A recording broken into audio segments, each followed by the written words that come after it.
TikTok time to rock. Good evening, good morning, good afternoon to everyone who's watching from all over the world. Your friendly neighborhood philosopher here, and we got the Demolition Squad here. Everyone, the Demolition Squad, Malik's Demolition Squad, carrying out Malik's orders. Remember, he keeps saying he's in charge of things. Yes, so we all work for him now. So we all work for good old Malik. Also. Does that mean we work for the IDF if we work for Malik? Yeah, he is a Mossad agent. How's everyone doing? Hey guys, we just hooked up a bunch of mics. Why don't people tell us what the sound is like here? We did not test these. We just hooked them all up and did some troubleshooting. I of course did all the work while they basically watched. But how we sounding? Check. Yo. Oh, sound is good. That's good because we got a Roadcaster here and we plugged all the mics in, and so that's good. That's good to know. People are calling Luke Buff Wood. David Jr. looks just like Daddy. Poor kid. Poor kid. The better looking younger D Wood. Did you all get your $7,000? Not yet. I mean, seriously, for Quran Demolition Ranch, we deserve way more than that. So, Malik, tell your Mossad handlers that we deserve way more for that. But hey, why don't you guys? Why don't everyone introduce themselves? Is that serious? I just looked at the stupid tank top you're wearing. Oh my goodness. It's a sneak peek. I've got a fight with the Quran later. Me and the Quran are going at it. The Quran is very strong. You'll be humiliated. All right. On one end, we got Thaddeus. Hey, what's up, man? Hello, everyone. Good to be here again. Had a lot of fun at the Quran Demolition Ranch. I'm not on camera all that much, but I was doing the filming, and there's lots more coming up. But if you haven't seen episode 1 yet, definitely go to Quran Demolition Chance after the stream. Don't leave now, but go over to Quran Demolition Ranch. Subscribe, bookmark the thing, whatever. Come back here and watch this live. We're going to be talking about what we did over there today. And as far as you guys want to subscribe to Quran Demolition Ranch. As far as the end of this live stream, we'll be redirecting to Elle's new video that she just. It's already live or no? It'll premiere for everybody once we redirect. And what's that about? This is the Muhammad's beautiful painting art tutorial, so we can learn how to make David's viral pork blood background from the Quran Demolition Ranch. And if everybody can hear me, let me know. We're kind of far away for these. Okay, so we're gonna be teaching you how to make your very own Mohammed pork blood painting from home in response to Dr. Malik and his brilliant strategy to take down Islam. So I hope that you guys will make your own and take pictures, tag me on X, tag me on Instagram, tag me wherever you're at. I would love to see them. I'm sure if you submit them to Quran Demolition Ranch, we can make a compilation of everyone's best renditions and see who did it best. Yeah, you guys are starting to sound a little Islamophobic here. I didn't know exactly who I was hanging out with, guys, but it's very weird. We had Zoot Hub says, David, where's your tank top? You're embarrassing the family. Yeah, it's funny. I didn't really back in college and stuff like that when I got out of prison and I was all swole up. I did roll sleeveless. I didn't go tank tops because that was I just thought it was a really, really dorky, lame look. But that's apparently the look my son strives for. So he likes. Hey, you remember it was the 4th of July and you had a giant onesie, giant for American. He all of a sudden he shows up with a giant American flag onesie, like for a toddler, and but it cuts off at your shorts. He had a onesie. He had a onesie that has short bottoms on it. Anyway, classic. And we've got your brother in Christ here, Eric. What's going on, man? Oh, just enjoying my time at the Demolition Ranch and enjoying taking some shots at the Quran, going all the way E-I-E-I-O. Yeah, and guys, notice I wasn't doing any shooting, so I'm not part of this. I'm not part of this whole thing. I was there observing. They did all the shooting and stuff like that. It's a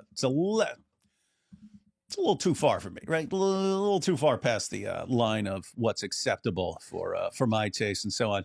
But yeah, so we're gonna redirect to Elle's video where she has an awesome tutorial, and on the 29th, that's the 1 year anniversary of Salwan Momika's assassination. He was assassinated. You know what I was realizing last night? I'm not sure exactly how to say it. I might say it exactly like this. But Salwan Momika was not killed for burning the Quran. He was killed because more people don't burn the Quran. Right? Yeah. For the record, I've said it many times. I think book burning and all this stuff is stupid. But when people are saying we're going to kill you and do all this stuff, if you don't obey us on this, you kind of just have to do it until they drop all the "we're going to kill you" over it, right? And that's true of all kinds of things. If someone said, "Hey, if anyone gets their hair cut in a certain way, then we will kill you," even if it's like a really dorky haircut like Thaddeus, I would say we all got to get that haircut. We all got to do it. Just that's how you respond to people claiming they can control your behavior through violence. And when they say, "Hey, we'll kill you if you do this," and you say, "Oh, we don't want to upset them," you're basically rewarding threats. That's what you're doing. You're rewarding violence and threats, and you're encouraging people that they can get what they want through violence. So whatever they're telling you, don't do. If it's some people have legitimate authority. If it's a bunch of like idiots who are the product of 40 generations of first cousin marriage, and their religion tells them that they're supposed to control you because you're an inferior being, you don't give those guys an inch. You just don't give them an inch ever. All right, guys, what are we talking about today? What are we doing? You didn't introduce Lucian. Oh, yeah. Well, he needs no introduction. Yeah, I think you've all seen me before, but yeah, I'm Lucian or Luke. You obviously haven't seen me before unless you've seen the Tap Cancer Out skit, but now because of what they're doing, you're going to be seeing more of me in the future. Before it's like, okay, they're threatening my mom, threatening to kill my dad and my family and us and stuff. And it's like funny, they make fun of my little brother. They're like, "Oh, he's worm food. He's burning in hell." It's like, okay, it's just so pathetic that it's just funny. But once you start doxing us and it's like, okay, you're actually starting to threaten us. Now I care. It's not funny anymore. And so I'm going to start participating in these kinds of activities. The more that they do, the more lines they cross. And yeah, so this is interesting. I mentioned it. I think, guys, before Muhammad Hijab started going after people's wives, anyone out there see me do any kind of Quran ripping, anything like that? Did you even see me making like Muhammad cartoons and stuff like that? Just what I was interested in mocking the teachings of Islam and various claims about Muhammad and stuff. But as far as going in an artistic direction, wasn't interested. But once you basically say, "Hey, we're not trying to debate the ideas or anything like this. We're just trying to intimidate you into doing what we want," then you're no longer in the realm of having discussions about these things. You're in the realm of are you going to let people control you? And so that's a different realm. So there, you just got to teach people, hey, every time you try to get your way through threats, violence, doxing, intimidation, whatever it happens to be, we're going to do the exact opposite of what you want. And in this case, it's I guess you guys really don't like us making fun of your prophet and drawing Muhammad cartoons, and not my choice, but Elle, I mean, she's like, I'm gonna paint a cartoon of Muhammad in pig's blood. I'm like, whoa, don't do that. Come on, that is seriously. I mean, we're trying to respond here, but that's just too much. And anyway, it's what you get, guys. It's what you get. And the funniest thing with the painting is like, they're like, "Oh yeah, we're gonna bring like a board covered in pages of the Quran," and I'm trying to gauge like how much pig's blood to buy. because I'm like, like, I don't know, like, what if I want to do the background and all red? Maybe I'll need a lot. So I'm like calling around to all these places, like, hey, do you have any pig's blood? And they're like, what? Yeah, do you have any pig's blood? What? Do you have any blood of pigs? Oh, let me check. Like, what? But I bought a bunch, and then we show up, and it's this giant board. Like, this is not like this little, like, cutesy, like, picture. It's, like, giant, and I think it turned out epic. Yeah, Luke, you said something about the dogs on that board. So what happened? Because it was like it got damaged because my granddad's dogs started attacking it at night. I should have. Dogs can sense evil. Dogs can sense evil. So yeah, they had scratched up a bunch. So I tried to tape it, and it looked fine. Yeah. So Luke made that board, and then it looked all messed up and looked, frankly, some yellow spots on it and so on. And he's like the dog. The dog's got on it. The dog's got on it. I thought that was glue. Yeah. Some of it maybe. Maybe. Yeah. So, and then it's weird. We do all this dumb stuff, and we're just like coming up with ideas as we go along, and then we do it. And it's not until later when I'm editing and I'm like, this is nuts, man.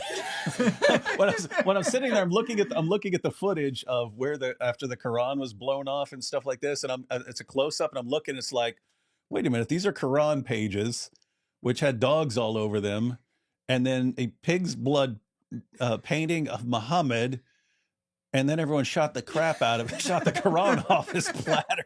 Like, what is this, man? Anyway, yeah. So we got something. Anyway, got more stuff coming out. We got the video coming out for the 1 year anniversary of Salwan Momika. Did not go well for some Qurans there. And then the next day is, do we even have an official name for like International Appreciation Day or something? No, not appreciation. I just say remembrance.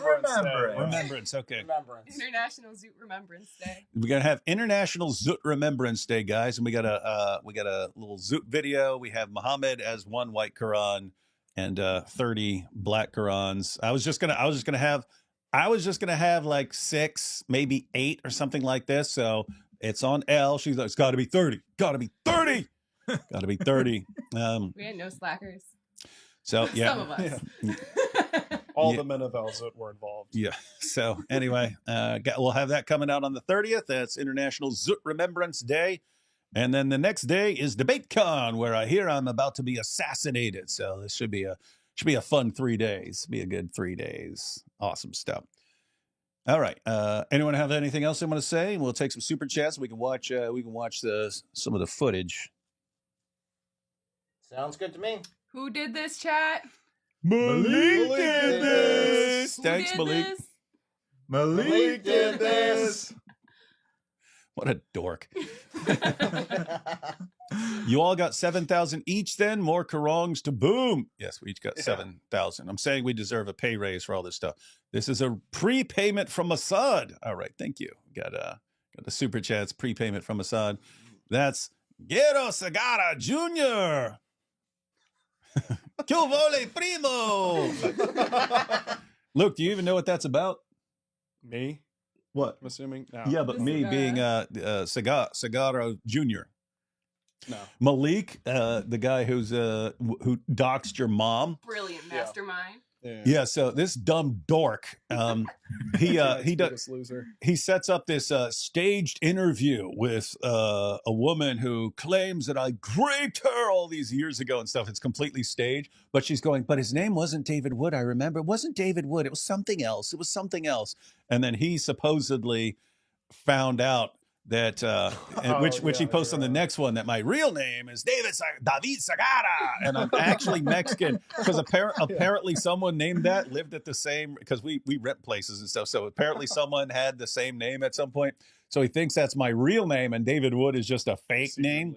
So notice that has implications for you. Your real name is Sagara, so you have to, and just so everyone knows, you'll have you'll have white people go, it's so offensive when you're imitating, when you're acting like a cholo, blah, blah, blah. The Mexicans who actually responded were like, David, yes, embrace your heritage, David. We love it. So they were all cool. They were all cool. But yeah, let's check these out, and then we'll check out some footage. Long live the House of Wood. That's right. We need one of those. What are they called when you have your family crest or something like that? Yeah. We need like a family crest. Make We like have a one. flag. There's an really? actual wood family crest. You can find it online. Oh, Yeah. It's like a knight, tree. I think there's stars on. I don't remember. Like Garfield crosses tree. and stuff. It actually looks pretty cool. can we call him David Shoot? Shoot as in from a gun and as in a sapling. Oh. The Lily J and Dr. Malik show yesterday was hilarious. Yes, yes, yes, it was. There'll be a director's cut version of that coming out. Thaddeus cut. Yeah, this is funny because we had the skit, and then I just want to record on my cell phone, and then Thaddeus is like, "No, I want to do multi-angle, professional quality version." I'm like, it's Dr. Malik and Silly J trying to revive a Quran. How cinematic do you need to be here? And he's like, "Well, fine, you do your dumb version, it will never work, and we'll just look stupid, and I'll do my professional version that looks really good." And I'm like, "All right, we'll sit." Anyway, I thought mine was awesome, but we'll see what Thaddeus came up with. By the way, that's how Thaddeus sounded exactly. It is not. It is not. So for the second version, we added some improv silliness to the second version. So Oh, really? Okay. Well, that might be good then. But it was funny watching the version you did, David, because like watching it, I was like, oh man, this is like OG YouTube, like early 2000s YouTube level. Oh, really? Were there many awesome videos recorded on an iPhone back in 2006? I mean, Exactly. in style. You just had to stick your pecker in the hornet's nest was a brilliant line, David the Younger. I am proud of that one. yeah, he wrote that whole thing himself. Yeah, it was. It had to be censored from the original. Yeah. Here's, Oh, no. yeah, no one comment. He did at the end of the original. He said, "Here's what I'm going to say," and I'm like, "It sounds like you're threatening to murder everyone who's messing with your mom, man." So if you say it to my face, then I'll send you to be with your God. no, that's what I mean. You gotta leave that stuff out. So anyway, we walked it modify back. a little. You had to dial things back. A little more lighthearted. Pig's Blood reminds about my best friend is a vampire. Never saw that one. Is that a TV show? I assume so. I Or believe maybe so. his Probably best friend an actually is a vampire. No, that's Yeah. true. Well, hey, if you Just want to happened to be lick the capitalized. remainder of the ashes, let us know. Look, see, we got all the cigars. Yeah. See, we got all the cigars. We got all the It's cigars mi here. It's me cigar. Someone needs to tell Malik that D-Wood 2.0 is just AI and watch him run with this nonsense. Yes, I discovered that this is just AI. I'm exposing. He has no kids. But never had any sons. Oh yeah. That was the other thing. He supposedly discovered that your mom's actually my ex-wife. And that he was exposing that she's my ex-wife. He's like, anyway, he goes to weird websites and stuff and finds stuff. You look like David's twin, but 30 years younger. Yep, he was born way later. How about some Karanagami lessons? We might get some. We're gonna see how long Malik hangs in there. We'll see. I support Karang ripping the world over. I do until people learn not to cross lines. And then, like I said, I've said it once before, we're eventually going to have some constitution signed up, some documentation. And it's going to say, when someone in your community is crossing certain lines, you guys have 3 days to bring him under control, or we deal with it.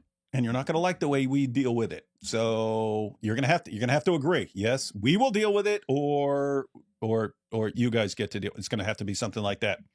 Because right now, the attitude from lots of people is, I mean, just think about it. Doxing people's wives and stuff like that, trying to keep them in a state of fear and so on. Muslims, for those of you who say, no, don't do this to stop them. Well, what would you recommend? And here's the thing. I know what you'll recommend. You'll recommend backing down. That's what you will do. Even the nice ones who aren't part of that, who aren't doxing, who aren't threatening, even those, what? We're just trying to live our lives. We don't want you doing this to our book and stuff like that. Okay. How do you make them stop? How do you make people stop when they start going after women and family members and stuff like that, doxing everyone, how do you do that? Exactly.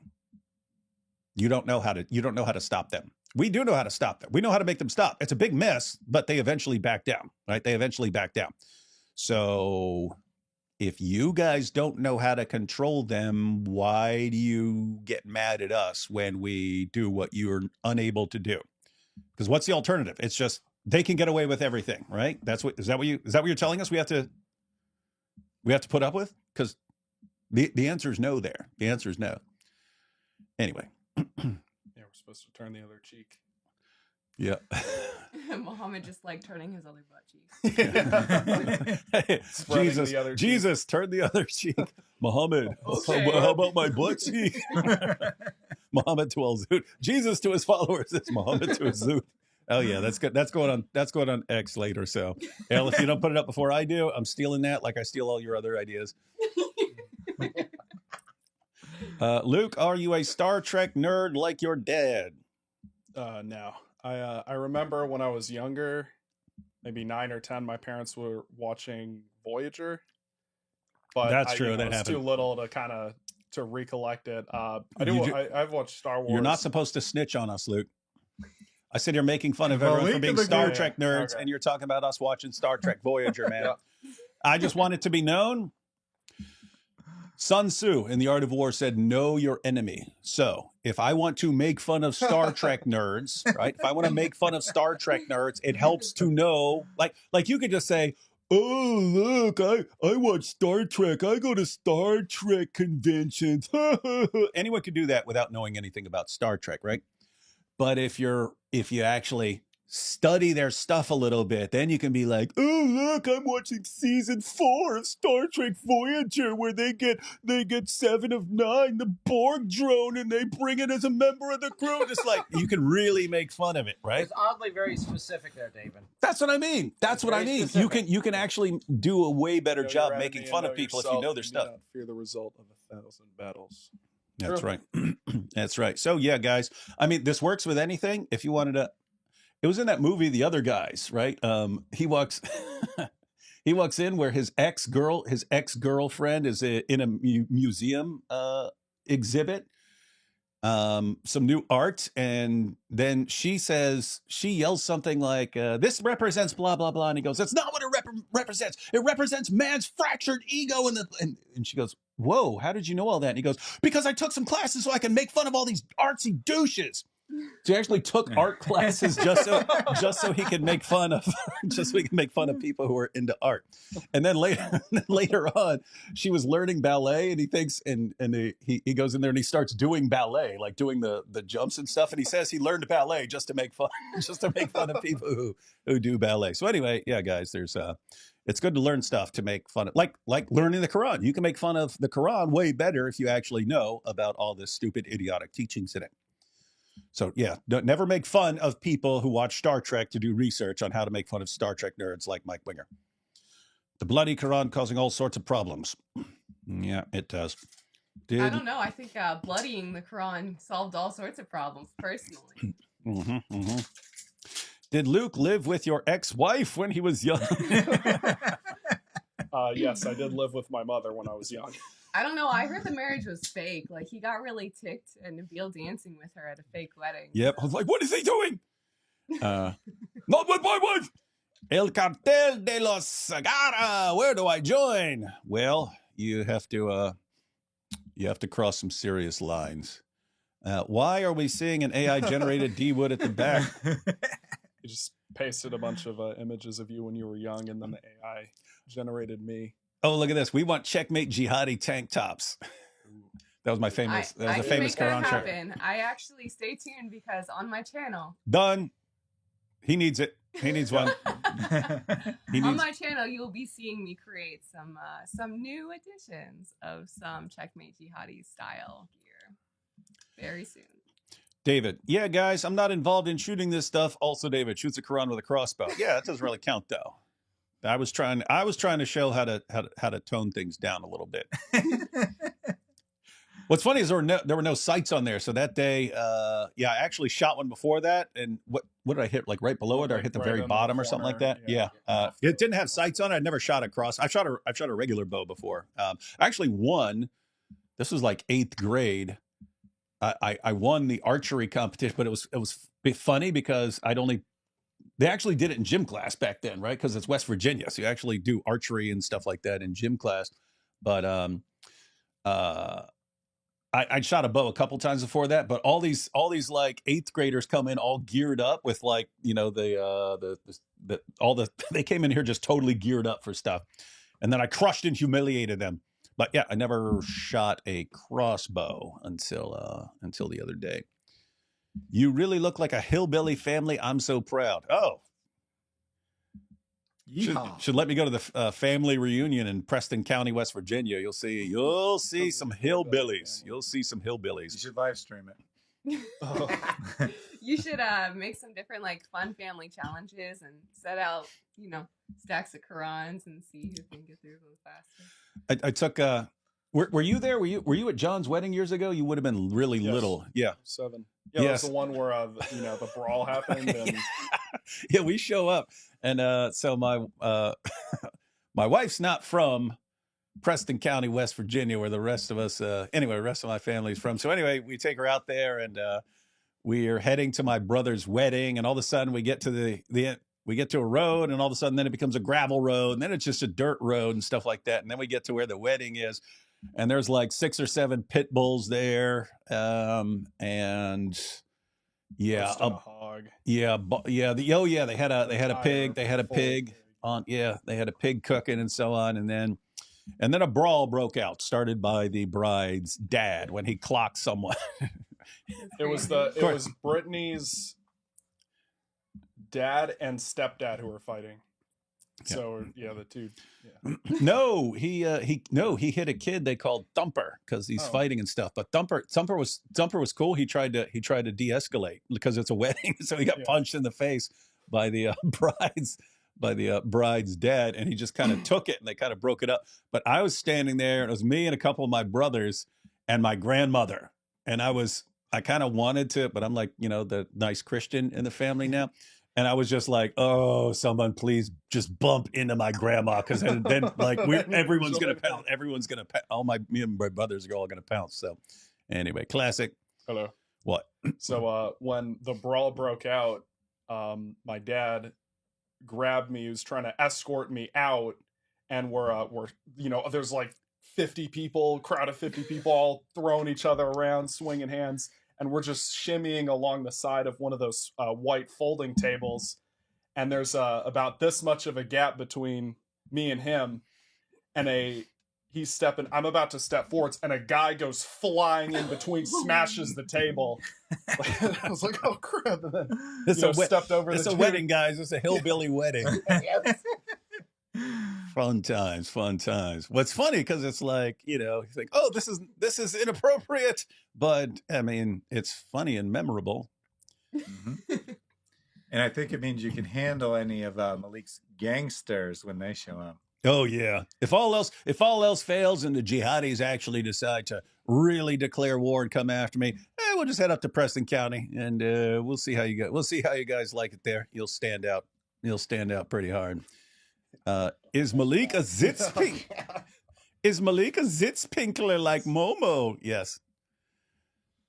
For everyone knows, Germans have a word for a guy who sits down to pee. Ah. And it's Zitzpinkler. Malik's what I flush down the toilet. He's yellow. He sure is. To whom it may concern, the tradition of destroying and desecrating demonic and pagan books goes back to at least Acts, when Paul was in Ephesus. Luke Blaze? That's his screen name. Did Luke inherit the psychopathy, or does he have a soul? No, all my kids got a different part of how messed up I am, but they all got a completely different part. Luke has we were just talking about the other day. Got the impulsivity. Yeah, the complete lack of fear of any consequences. But I've got my mom's empathy and emotion, so it balances out pretty well, so he can function normally. Yeah.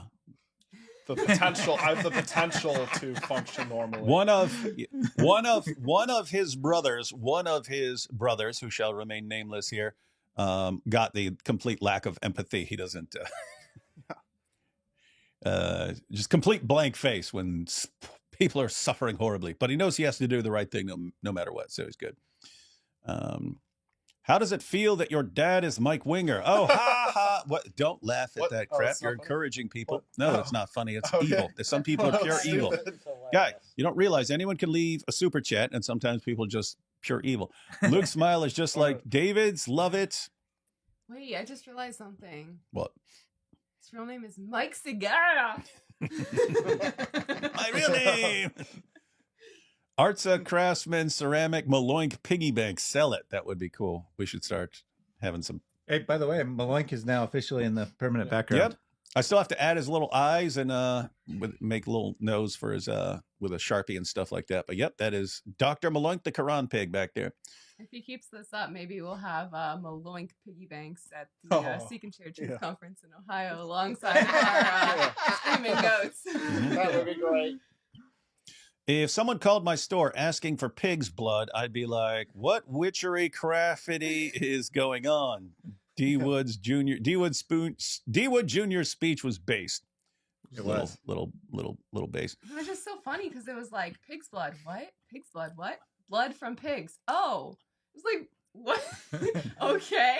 Well, we were taking it back to the back of the woods and doing some stuff in woods to it. So yeah. And at night, it looks sketchy as all get out. Like, it looks sketchy during the day. But if you haven't seen what it looked like at night, we released a short today at 3 a.m. to hop on the 3 a.m. trend bandwagon.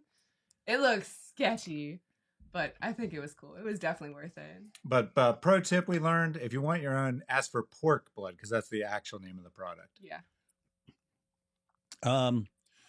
What's Luke's bench? You just started working out again. You want to share what you're up to? Yeah, 10 so Qurans. yeah, 10 Qurans on each side. Yeah, so I don't have a gym partner to spot me, and I don't want to like ask people, so I don't bench, but I do use the free weights, and right now I've worked my way up to the hundreds, which is the heaviest they have. Wait, you mean dumbbells? Yes. Yeah, so 100-pound dumbbells. Yeah, 100. Yeah, so that'd be 200, but it's harder than a straight bar. That's a lot harder than a straight. And New Year's, before I started my new workout routine, I benched 225 for two. That like 1.5. No, it's pretty good for just starting to get back, man. Just starting to get back. I do have to remind you though, this would be your great grandfather. He set a state record for over 60. He hit 360 at 60 years old. So on bench or 360 straight bench on bench, yeah. Flat bench. Didn't you tell me you did an overhead record too, or is that a different? I didn't tell you that. That would be a different family member talking to you. Maybe I misremembered. Yeah, I remember you telling me you set some kind of record. Yeah, for the bench, 360 at 60 years old. That is monster status. Pretty crazy. I'll get there. But. He said he'll get there at 60. I don't know what you're doing in the direction you're heading. Not sure you'll see 60, bud. Yeah. Although your great grandfather, he was a pretty dangerous dude, and somehow he survived. I don't know how. Everyone else in the family died around 50 or earlier, and he somehow made it later than anyone else, and he was the most dangerous one. Yes, David, getting exposed by AI. Make bullying Mike Winger great again. I know, that's what I'm saying. So start bullying David more? Is that what we're saying? Malik. Quran 6101. How can D-Wood have a son when he didn't have a girlfriend? Mm-hmm. That's what Malik will wonder. Love how 20-year-old D-Wood time traveled to shoot Quran. Yeah, they actually plucked me out of the prison. We traveled through time. Like Charlie Kirk. Yeah, Charlie Kirk actually came and got me out of prison, brought me here, said, "Hey, this is you from the future. You guys need to blow up Qurans." Just asking questions. Do we have contingency plans if David goes rogue or becomes a Muslim? It would be scary if he's not on our side. Yeah, you need some contingency plans. DS Davis Agata left his first wife after he got his green card. Yeah, she was just my green card wife. Candace needs to investigate the David Luke Agata time travel paradox. That's good. How do you know that Mike Winger, Jesus be with him, doesn't also watch and study Star Trek just to expose false teachers in charismatic churches? Well, that would be possible, but the fact that he also goes to the conventions and wearing Spock ears and stuff. And David knows he's there because David's there, Mhm. which is why And he has Mike's there to expose David. And he has a blue background, which is the ultimate sign of being a nerd. Mm-hmm. How can D Wood have a son when he has no wife? That's a good point.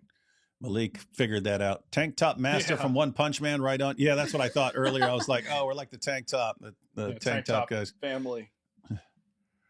Luke built like Samson. Malik is going to run faster than Muhammad on the night of Al-Zut. Thought he couldn't run. Yeah. No, I couldn't. That was his problem.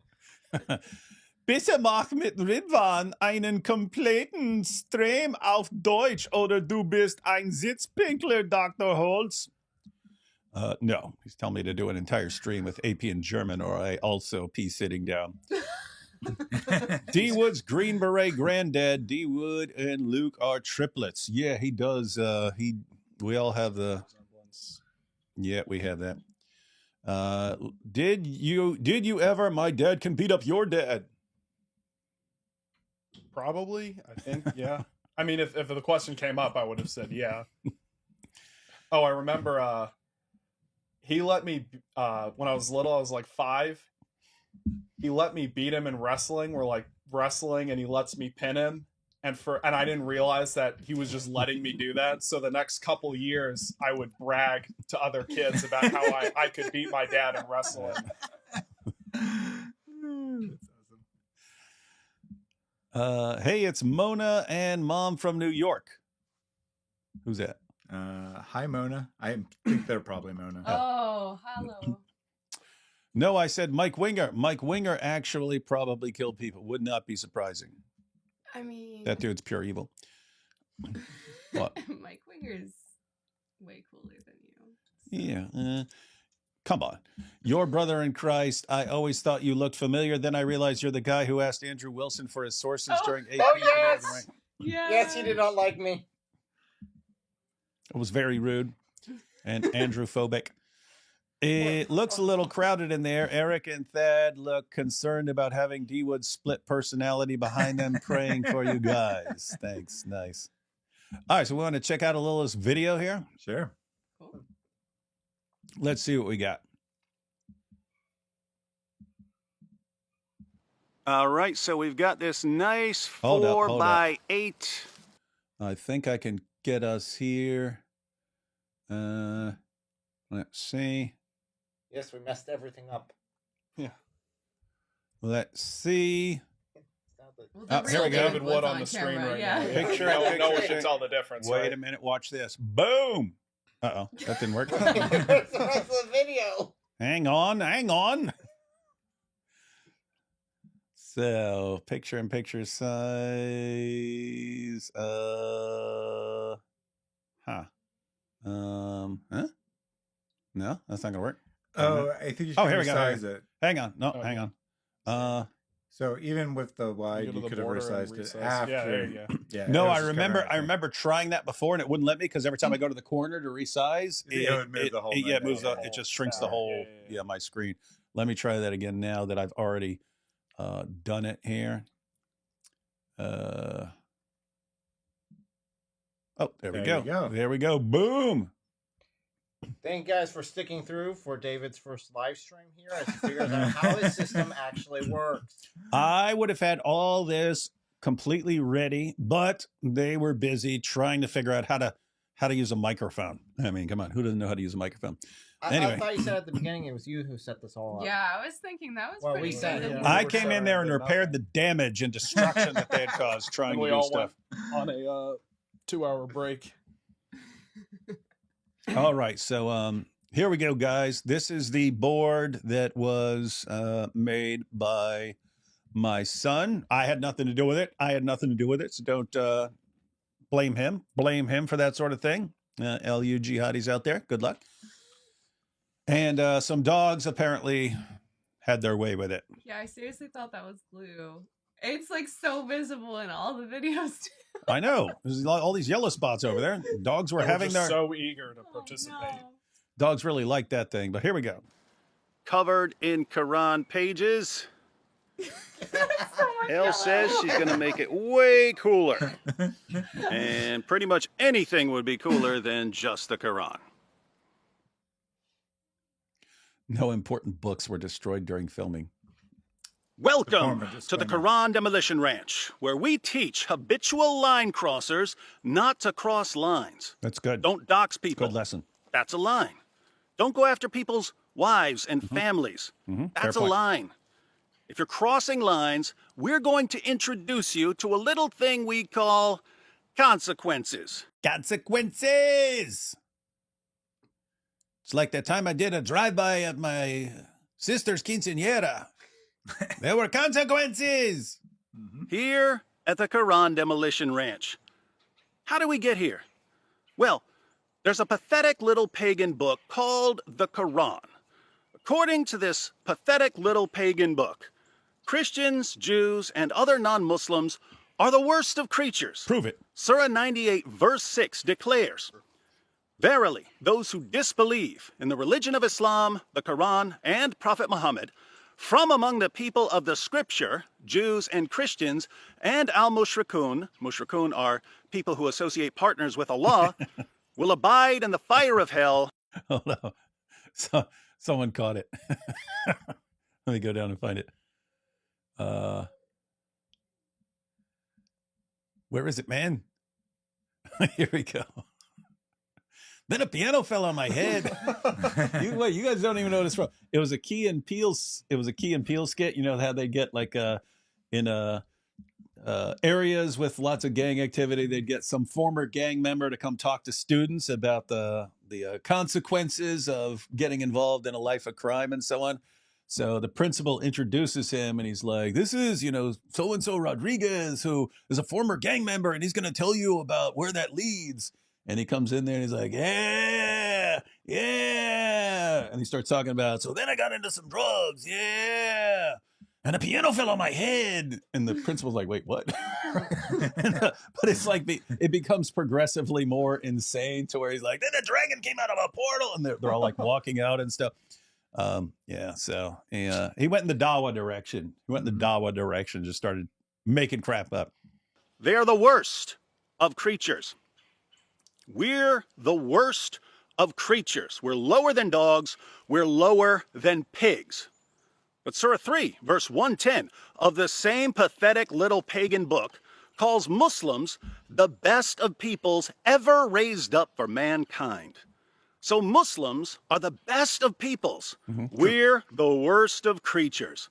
And for some reason, we're supposed to respect this book. How about no? Thaddeus, grab a picture of this verse so they know I'm not making it up. That was just on your screen. It was funny because there was a comment, "You forgot to put it on the screen." I was like, no, that's what it was earlier. That's when he took the picture for earlier. Right. Do you respect it, non-Muslims? I don't. Lock him up. Lock him up. Oops, I dropped that one. Quran me, Eric. Lock him up. He dropped the Quran. Surah 9, verse 29 commands Muslims, when they're powerful enough, to violently subjugate Jews and Christians. Allah commands, "Fight those who believe not in Allah nor the last day, nor hold that forbidden which hath been forbidden by Allah and his messenger, nor acknowledge the religion of truth, from among the people of the book, until they pay the jizya with willing submission and feel themselves subdued." Muslims are commanded to fight us until we're subjugated and we pay them tribute money. And they demand that we respect this book, a book that calls for our violent subjugation. How about no? I don't buy your Ella. Isn't that weird, though? Like, it's legitimately It's legitimately weird to me. It's like, hey, I've got a manual here. I've got a manual here for violently subjugating the entire world. And everyone needs to really respect this book that calls for your violent subjugation. That seems borderline, not borderline, it's completely insane. That's insane. This calls for violently subjugating you and everyone you know, your entire family, and so on. And then it's, but be very respectful towards it. The only reason we be respectful towards it at all is just, you don't want to pointlessly offend people who aren't planning that, because most Muslims don't know what it says, and they don't know what it says. They don't read it, and they just believe whatever they heard at their mosque and so on. And lots of mosques in the West are going to be, no, Islam's a religion of peace and tolerance and stuff. So why you want to upset these guys and so on? But then all of a sudden, you get all these guys who, as we're about to see here, it's, we're going to kill all the apostates, we're going to kill all the critics, we're going to do this and this and this, that. And it's like, okay, the only reason to have, to not just shred this book constantly is that you kind of want to get along with people. But they're saying they're going to kill you and all your friends. Like, wait, what? Wait, what? Why are we supposed to be respectful towards this book? It's very, very strange to me. Yeah, I even got a comment yesterday that was from someone that was like, hey, like, you shouldn't be doing anything destructive against the Q *** N and against M *** whatever D. And because if you do that, when people do that overseas, they'll be persecuted. And I'm like, I still have the option to do it, and they don't still have the option to do it. Shouldn't I be doing it? Again, like going back to what David said at the beginning of this stream, Salwan Mominka didn't get killed because he burned a Quran, but because more people don't burn the Quran. Mm-hmm. So yeah, that's a huge problem that somebody would get attacked overseas if they were to do the things that we're doing here.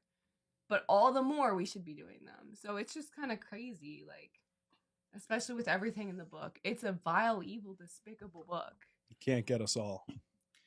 Yeah, people burn the American flag, for example, all the time, and people don't like it, right? People protest against it or say that's a bad guy or whatever, but they don't kill him, right? That's a big difference. That's a big difference for sure. Yeah. Malik is a doctor from the Quality Leering Center. That's why Charlie Kirk got me out of prison. So if you guys kill him, you've just got a younger David Wood coming back to replace him and do it all over again. Luke, you even know what the Quality Leering Center is? No. You don't know the Quality Leering? No way. Well, I don't think the people that supposedly went to the Quality Leering Center did either. So yeah, that's true. I don't know if anyone actually leered there. LEAR. Well, they are now, because they have to prove that they're legitimate. So now you'll actually have people going there and taking pictures and stuff. Get the pic, Thaddeus. And this one carries over to the next page.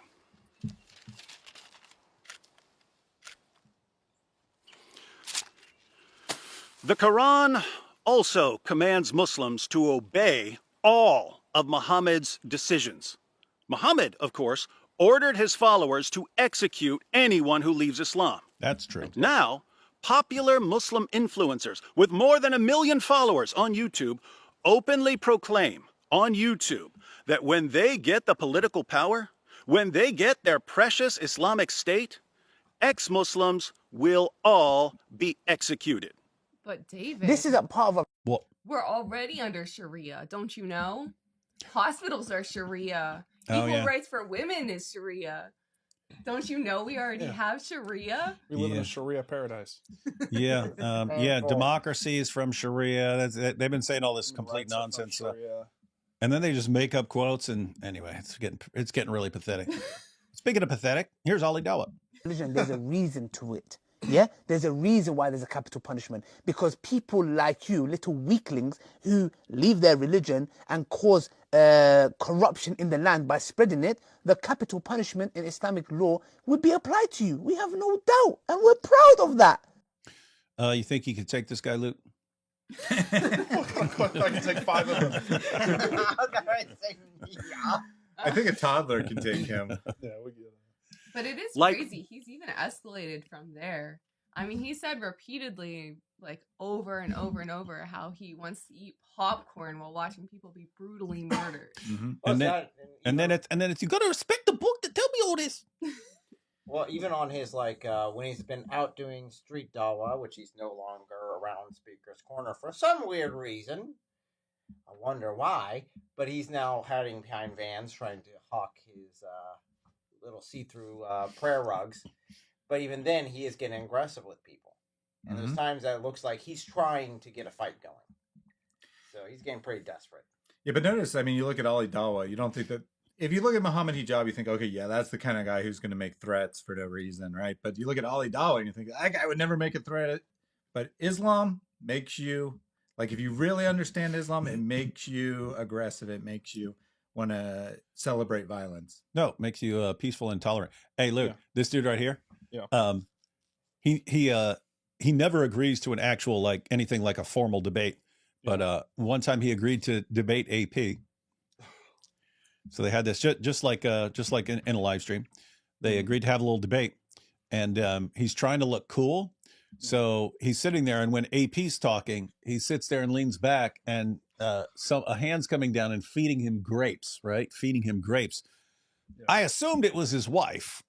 Turns out it's one of his Dawa buddies, Smiles to Jenna, and it was a dude feeding him grapes, like dangling grapes in his mouth, graping him right in the mouth during a live stream. And somehow this is cool. This is cool. So it's like you look at like Malik and, oh yeah, I'm gangsta. I dox everybody and look up stuff on people and I snitch on everybody and then I call the cops. And it's like, I don't think the word gangsta means what it meant 20, 30 years ago. But then you've got them, oh, hey, you know what would be cool? You know what would really impress all the viewers? If I got a man graping me and right in my mouth while I'm debating, that would be so mind-blowing to everyone, and then the whole world would convert to Islam. Everyone be a good grapist. Does that make Smiles to Jenna the original Warner? Yeah, yeah, he was. And that's that probably gave him the ideas of how to deal with his little buddy, Malik. I mean, supposedly they've been doing this for years.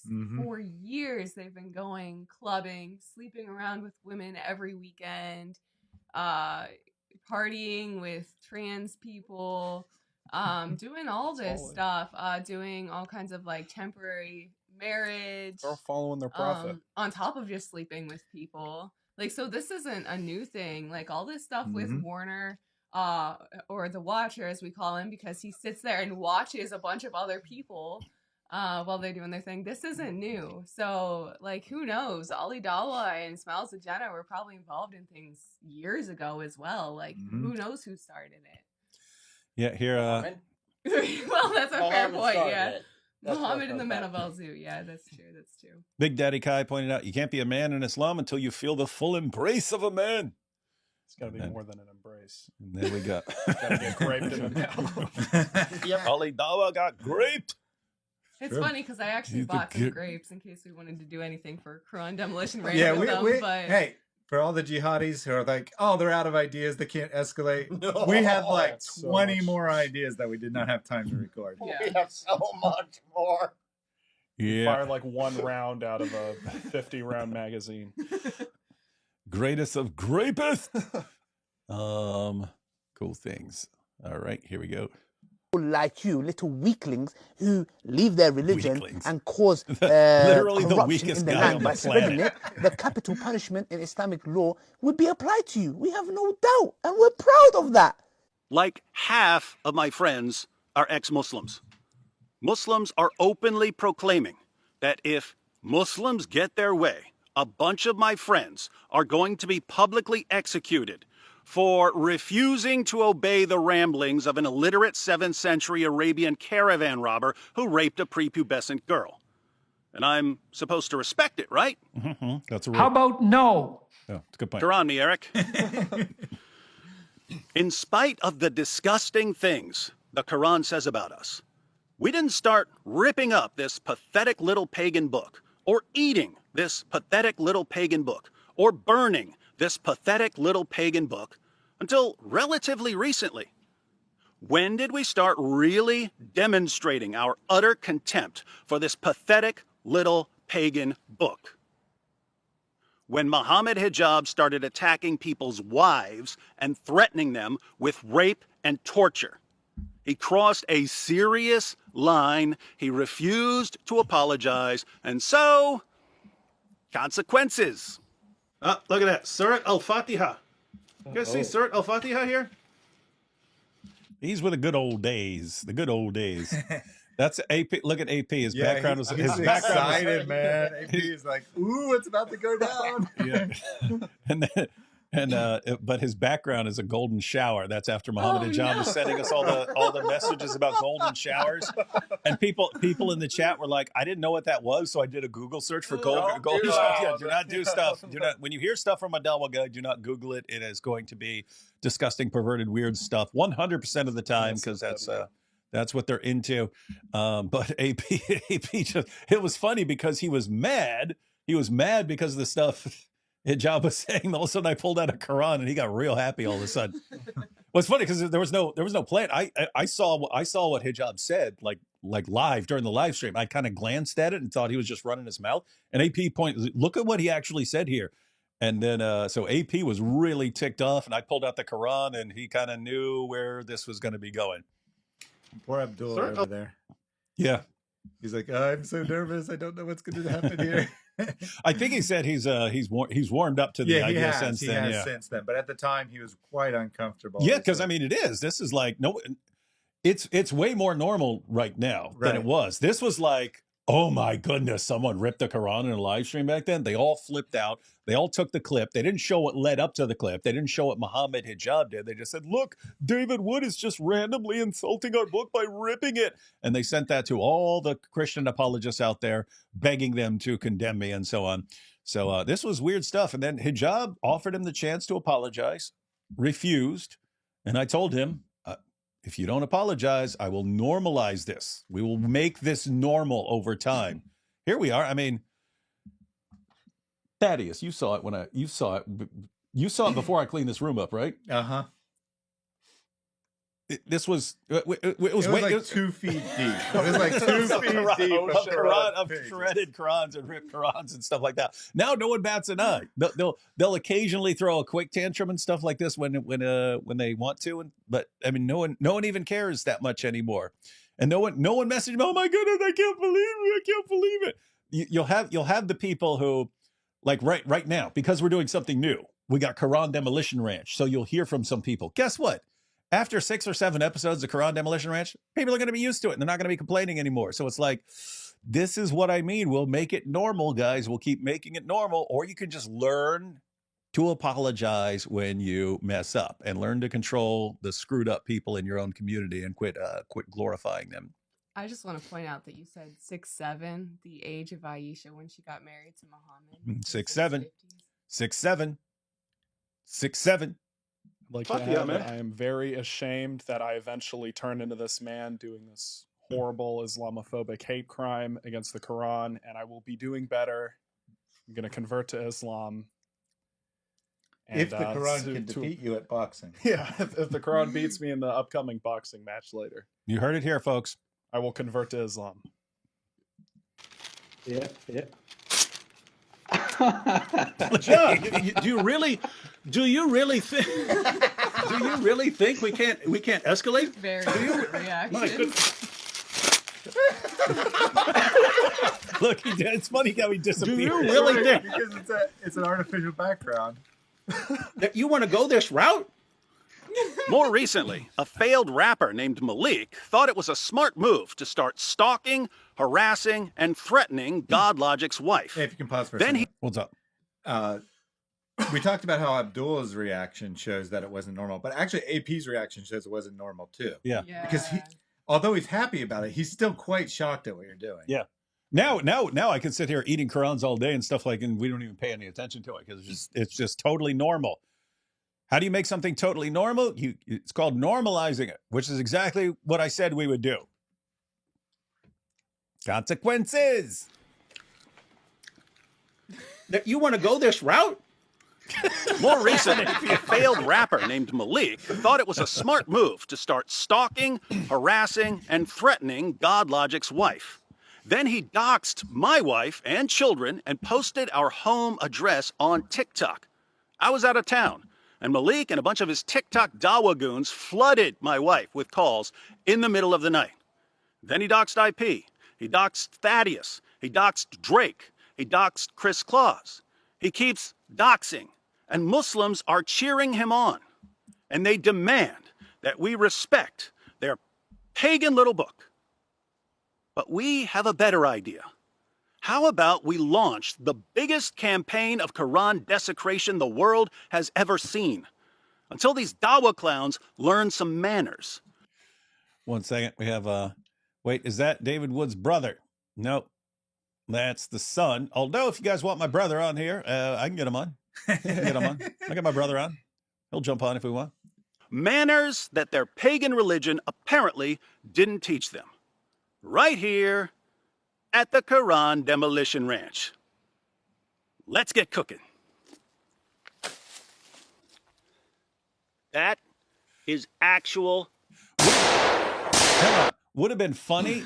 Would have been super funny if I tossed the Quran really far, and we were thinking it would be funny if I tossed it and it landed on Elle or something like that, but then that would be messed up. But if it was like my son or something, I tossed it and it knocked him out, something like that. But then I was just thinking it would have been funny if I tossed it and it like landed in the pig blood and sprayed everywhere. Wouldn't that have been funny? We might have had to do like 50 takes or something before I get it. It's like those insane basketball shots, and but they have to do it like 50 times. But yeah, we could do a whole competition like that. Like, see how many times it takes to. You can just randomly throw it behind your head and and make it land in the pig's blood. Yeah. We can get like a whole kids pool full of pig's blood if we need to. Yep. Oh, that could be pretty fun. Keeps doxing, and Muslims are cheering. Where is it? Let's see. Here we go. That is actual pig blood. Gross. This is what they're proud of. And that took a while to hunt down. And we were actually very nervous about getting the pig's blood because the ETA for getting to the store was 8:45 originally, but we're like 5 hours away, right? And we encountered traffic and it's inching up and it's inching up and they're closing at 9:30 and we're like, man, are we going to make it? Are we going to make it in time? And we got there at like 9:20 to get the pig's blood. Yeah, maybe a little later than that. It was like I had like 5 It would have minutes. been like 9:21, and 9:22. ask these people, where is this thing? And yeah, Elle disappears into the store because we drop her off, sit, wait. And we're sweating bullets. Like, did she get it? We've heard nothing. Did they actually have it? Well, I said she wasn't kicked out, so she's probably going to get it. Right? She's probably going to get it. But we're sitting in the car, and next to it, there's a halal grocery store. But next to that, there's a smoke shop. And from our perspective, it looked like it said halal smoke shop. Yes, it did. It really did. Next to the pig's blood supplier, yeah. Look at this recommendation. That's actually a good one. Quran skeet shooting. Yes, that was a Cool. concept we explored. That's a concept we can definitely pursue. Skeet shooting is where they shoot the like clay discs up in the air and you shoot them as that's what I was saying we should do that. Yeah, you throw it up and throw Quran up. And I have a friend that volunteered a location where they actually used to do skeet shooting all the time, as well as some other fun things. So we'll see. There's a good location for it that we have access to. Like that you said, we have many episodes ready. At least the concepts. Well, concepts, yeah. We haven't filmed. We do have more stuff that we filmed that'll be out, but those aren't episodes. Those are like going to be minor things. Not in a Muhammad sense. Yeah, we'll also talk about minors. Yeah, definitely not in a Muhammad sense for minors. Nope. No minors involved. But we do have a number of things that were recorded over the last couple of days that we'll release slowly. Although there was that So there are people who live over there. There was that like 6-year-old who ran up and he goes, "Can I burn a Quran?" I was like, "You got to ask your dad." And I was like, "Sure." Classic. Gotta love the hillbilly areas. And I do also have a bunch of things that people submitted, so there's going to be lots of content coming out. But like a full episode is going to depend on the Dollar Guys, right? We're not going to record another full major episode unless they continue. Can't kill all of us. There'll always be some. So we'll see you guys. Some little kids. We'll see you guys soon. For the next episode, yeah. Is Muhammad. He is an ear. And now I'm here with Elle, who has completed her part of one of our targets here at the Quran Demolition Ranch. What do you got going on here, Elle? So this is Mohammed, the ultimate red skirt within Islam, the one that was such an insignificant side character that Allah deemed him best suited to be murdered by I think he meant best zooted. his ultimate nemesis, a Jewess, as proof of what happens to all false prophets according to Islam and the Quran. Of course, we know that this is the true God of Islam, not Allah, but regardless, we've got here, he is an ear. Of course, we know that Muhammad wasn't a super fan of this, but it is. Stop. I have that line in there. Isn't it wild? To everyone who freaks out, and I point this out from time to time, but I don't think people realize it enough. It's wild that they freak out when you draw Muhammad, and yet they care way more about drawings of Muhammad, insults against Muhammad, than they do about Allah. Mm-hmm. Like, you could sit there and you could insult Allah day after day after day. They don't give a crap most of the time. There may be some exception out there, but from personal experience, they really don't care what you say about Allah. It's when you say something about the real Muhammad. God. Yeah, they really do elevate Muhammad above the status of anything or anyone. He's and the it's one who judges insane. humanity. And you can pray to him. It was that was actually the first Islam class I took back in college. It was a Muslim professor. He was from Pakistan. But he said it. He said in Pakistan there's a saying. And the saying is, say it about Allah, but don't you dare say it about Muhammad. And it just means like, you could even say that about Allah. We wouldn't do this, but if you say it about Muhammad, we're coming after you. It's like, okay. We see your true colors shining through. Pretty accurate. It's one of the most accurate things in the Quran, I think, is that Muhammad is an ear, because he just liked to steal everything from everyone around him and turn it into demonic garbage. But we're trying to redeem it. We're trying to make it good and beautiful. Of course, we know as Christians we're covered in the blood of Christ, but Muhammad was just covered in the blood of those around him and caused bloody massacres everywhere. So as you can see, there's numerous drips of blood coming down, right? And as Elle was painting, she's like, "Oh no, it's dripping!" And we're like, "No, that makes it better." No, yeah, I figured it was gonna drip, and I thought, well, people know it's blood now. Like, yeah. Oh, guys, I don't know if you've seen this. I'm sure you've seen it at some point, but like we have this up, and then people will be like, "Oh, look," and the Muslims will like circle something on there, and they'll be like, "Look, this talks about the kuffar being bad. Oh, this is the proof. It was right in front of them," and it's like. Yeah, we know almost every page of the Quran is whining about the kuffar. So yeah, if we just plaster a bunch, we know there's going to be a bunch of verses complaining about us. That's why we put it up there for y'all. What's the kuffar? It's the unbelievers, basically. Oh, yeah, okay, but okay, us. Where he went. So that's what we've got here, and a nice little platter to hold something special. And what'd you do your painting with? This is 100% haram pork blood. So real blood. Gross. Sheikh Uthman, this is what real blood looks like, by the way. Yeah, I thought it was very appropriate. Of course, I couldn't find a halal version for some reason. It was super hard to find a halal version, but, you know, it works. All right, but I noticed there's just one thing missing from an otherwise perfect work of art. What's supposed to be on this platter? Let's find out.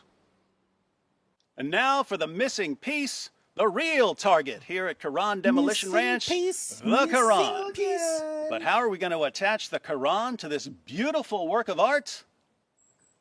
Nail gun! So David was told he could get about 6 nails, and he's like, I take that as a challenge. So there's 4. 5, 6, 7, 8, 9, 10, 11, 12, 13, 14, 15, 16, 17, 18, 19, 20. 20. Nail gun. All right, now a bunch of people are going to Real take quick, turns. I thought it was funny because there were 2 things with this nail gun situation that was like, okay. So in a future thing, maybe I'll have to do one of my original ideas. But I was originally hoping to do like an M with the nails to represent Muhammad and Malik. But the other thing is like, do you guys have any idea how sturdy those nails made this thing on there? Like, it was rough. Yeah, There was guys, not much I didn't post. I posted probably half of the shooting footage, right? Like there were scenes where there would be like a ton of shooting, and I would take a part of it, and so on. So yeah, this thing got the crap shot out of it, and those nails were still holding it in place. It had to be pretty darn destroyed before. Yeah, we were going to record And then multiple things. Eric had to be shooting it like execution style, like right up to its stupid Quran face with a shotgun. I mean, you guys will see the back. The board, that's insane. Like, I don't know if you guys That was how at the beginning. insane But I that mean, at the is. beginning. I Yeah. mean, and that's the thing. You saw by the end, it was just a big hole, right? That's when it Yeah, fell. but When the it fell Quran was off, when it still fell there. off, it was like Muhammad at the end of the night of Al Zut. But I mean, it was just like a big hole there. So that had already been destroyed, and that thing was still on there, just like hanging on. It was the Quran's like, no, don't let me fall. I will never fall. I won't do it. Eric's like, shut up. And Yeah, then we kind of just improv the whole thing. Originally, we were just going to shoot this Quran a few times, and David's like, "Oh, let's we're gonna do a bunch of other stuff, challenge. Let's do a challenge to who can knock it off." Then And it took the whole day. and then we were like 2 hours in, and we're like, We don't have time for anything else. Crazy times. Firing some rounds, and as a special challenge, we're going to see who can knock this Quran off the platter. Well, I'm here with my oldest son. We both like Tank Top classic Tiger. rock. Apart from that, we don't have many shared interests. Until now. All thanks to Malik, bringing us together in punishing the book that convinces its stupid followers to go after my wife and his mom. My ex You know, was. a month ago, if my dad told me, hey, me and my buddies are going to destroy a bunch of Qurans, I would have said, oh, that's cool, I guess. Because being a hornet to sting Islam was always more of his thing. Thought it was cool, but it never really called out to me. But you guys just had to go sticking your pecker in the hornet's nest, huh? I can't imagine why you would do something like that. Did you somehow mistake a hornet's nest for a 9-year-old girl? Hey, why are you back there giggling at your own jokes? What? Because it's awesome. You people come after my mother and my little brothers? You cowards. If you're so committed to your moon god that you would harass my mother, telling her she should find a Muslim husband, or celebrate my little brother's death, calling him worm food, then I will gleefully follow in my father's footsteps, surpassing him even, because he's not allowed to do this. Pause for a second. And we have, I have seen several comments from people who are impressed at the one-armed firing of a 12-gauge slug there. This Not was all one force. take. So Lucian is a natural here. This was one take. He did Oh, the yeah. whole thing in one take. I would struggle to do it in one take now. When I started 8 years ago, there's no way I could have done it in one take. So he's a natural at this. I think it helped that because I'm holding the camera for a lot of the stuff for my dad, so I'd kind of seen the flow and rhythm, so it kind of got in my head. So that probably helped. If I had done it like first thing, I probably would have screwed up a few times. And Mm-hmm. I think there were 2 takes. There was something Yeah, where you the might- camera, I some think camera maybe, was like, off, as- or Like maybe like one sentence. and something then was restart or off, something. and yeah, we had to. Yeah, there was one redo, but. And here's the slow-mo for Mohammed. But this is 1,000 frames a second, slowed down about 40 times. Should have given me the. I bought this camera costing several $1,000s specifically to take shots like this. So you've perhaps seen on Eric from Ohio's video the Quran being shot on the little stand. That was with the camera AKA as the well. man who But I zoomed bought that the camera book. just to get shots of filming Qurans being shot. Hey, Luke, for your next trick, you're going to have to do a dual wield, 2 shotguns, and Dragon's breath. Yeah. Dragon's breath. Blow dragon's breath. That'd have a harder kick, right? No, Really? it won't. Slugs? You're shooting a slug here. Dragon's breath Yeah. isn't one big solid It's not a harder. bullet. It's Is there a bunch of anything smaller. heavier you can put in a?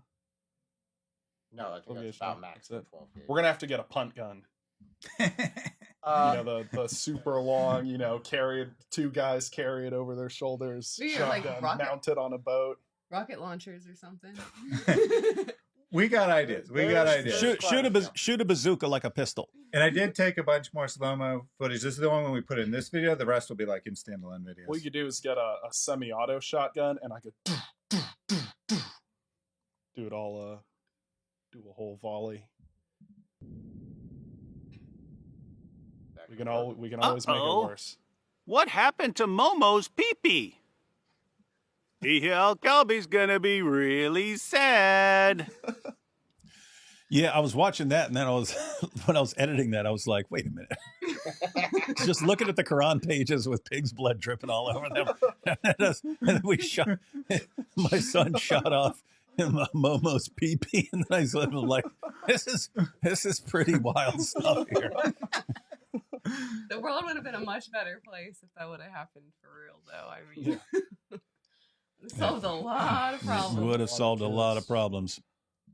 When I got out of prison so many years ago, they told me I could never, ever touch a gun.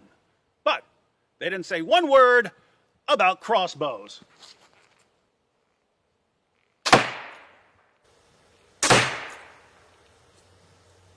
Funny And how it now broke. we have the legendary So, Eric real from quick. Ohio. That crossbow, if memory serves, is a 175-pound crossbow.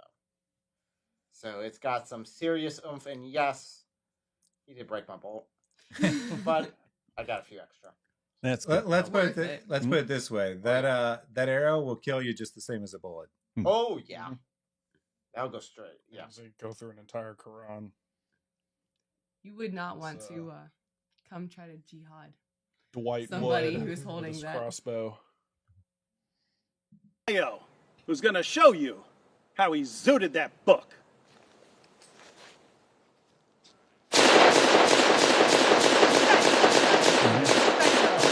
Right.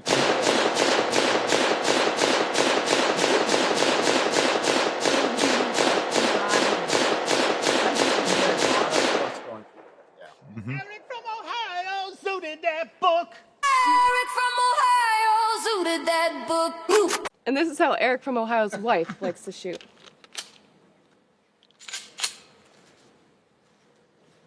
Thought you were going one-handed Better do there. it. Thought about it.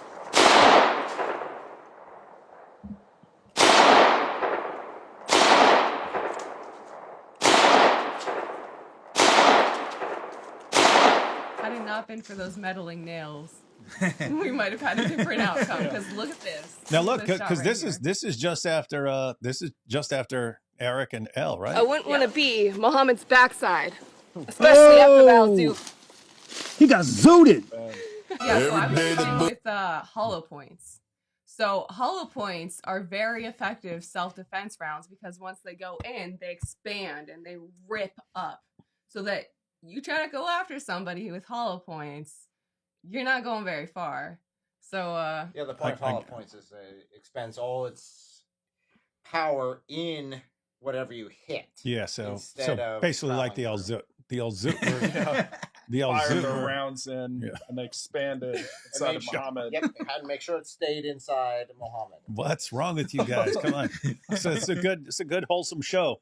yeah, About there's lots shooting of the wholesome We're show. really- we're crossing lines now. This is the most wholesome show ever. Yes, I know shot off the high speed there, but that was taken earlier.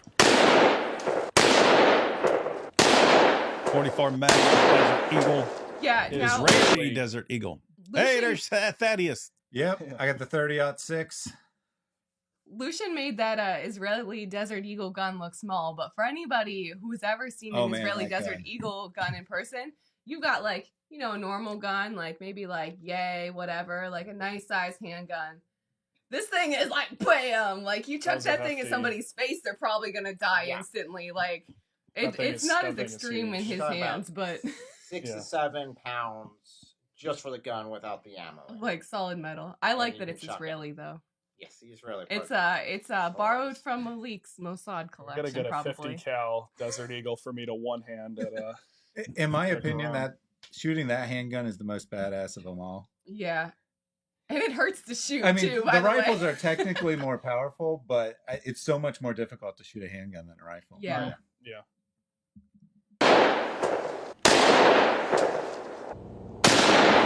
Very impressive shot. Nice.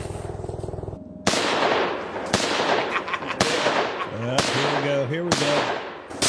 There's two different guns there, ladies and gentlemen. So there's the first one, and then this one, and then the left one's a different one. Well, it's shooting. Yeah. So I knew he wanted to I like get where his you look. legs, but I didn't know. Out on the spot, I thought, oh, I should totally just. I was seeing it was shooting pretty straight. The gun's against my shoulder, shooting straight. I thought, oh, I should totally turn my head and smile. You're so Just a lucky the giant range master did not see you. Yeah. Yeah. Range master would have Yeah. kicked your rear end. And then Luke comes up afterwards and he's like, "So did I look super cool, like kicking my legs Super like stupid. A lot of people have said that's their favorte part of the Oh, yeah? video. Yeah. It's pretty. You see, the Quran is still there. The Quran is very strong. Look at all those nails, man." All right, everyone. And Hey, now Dr. Malik. Malik, the failed rapper, showed up, and he's Nice even coming got from. on his Warner chain. And he's about to take down the Quran like he's been taking down the Dawa clowns. You know, Chat, he bought chat, us let's dinner go. after?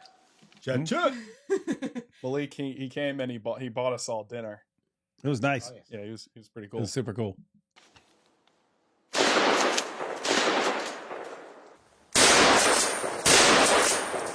Those are big holes. I love that one. Yeah, look Yes. at That was the Betty awesomest coming shot, out of that. Coming out, So yeah. the shotgun that we're using here has Malik was Malik's using. using here has a breech on it, so it's meant to go point blank like that. I wouldn't recommend doing that with a normal shotgun, but for this one, it's made for door breaching, so you can walk right up and do that. And yes, it's pretty spectacular. Yeah, Yeah, we're definitely some- gonna have to get the confetti on slow mo because Yeah. the slow mo Yeah, you shots are from definitely the need that. front. Get We're a gonna thing get of this we need to confetti get a next thing of time. confetti behind it, so when you shoot it, confetti comes out. Quran Betty. Dawa And clowns. check this Chat, out one more chat, time. let's go. Custom created by Malik.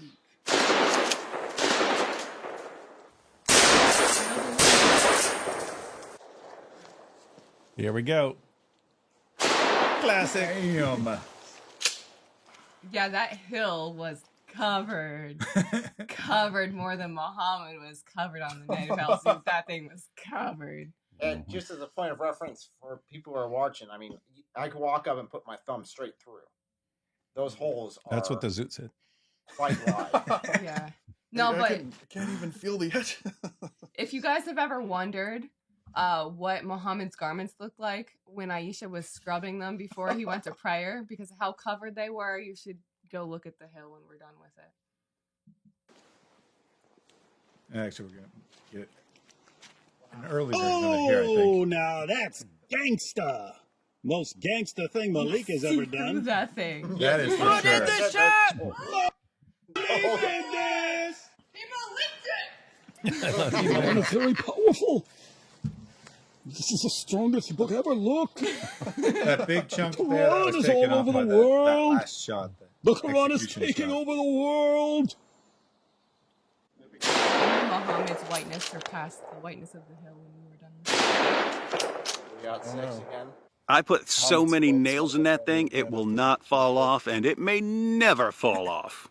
All right, next up. Yeah, we got were the seriously 22. wondering. We were like, is Is it this even- actually is it possible? It was getting pretty disheartening. Like, okay. Well, I mean, No, we were actually considering, okay, I'll just go at it with an axe or something like that and hack it up because it wasn't coming off. yeah. But In the end, we had to blow out all of the wood behind it because there was nails all over the whole thing. We had to blow out. that's why every all last that piece left, of wood. all that was left was a hole. So they called Muhammad the ear, but later they just called him the hole. After that night, Compared to they some of pulled these out. other rounds, these are baby rounds. But don't worry, Muhammad got turned on by babies crawling too. So let's do this. Very rude. Pretty messed up. It's extremely messed up that you said that. No, it's pretty messed up that Muhammad wanted a baby. That's true. That is a screwed up story. I don't know what you guys are so Islamophobic. It's very nice of Malik to lend me his hat and coat, though. What a gentleman. There you go. What's wrong, Gage? They tried to knock down the Quran, but the Quran is too strong. The Quran is very strong. This is the proof. The kuffar, they shoot the Quran, but it still stands. The Quran has no holes in it whatsoever.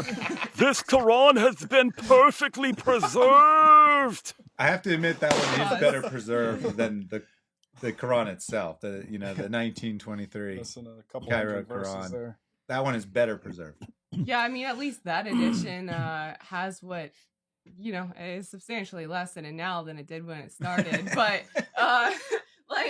we already know that so much of the Quran wasn't even in that book to begin with. I mean, we don't have the stuff about breastfeeding an adult. We don't have anything from those who went to the Battle of Yamama, the Quran that were in attendance that were killed off. I mean, we have so little of what was left of the Quran. Really, we didn't lose all that much more in this process comparatively. Shame we didn't lose all of it. Yeah.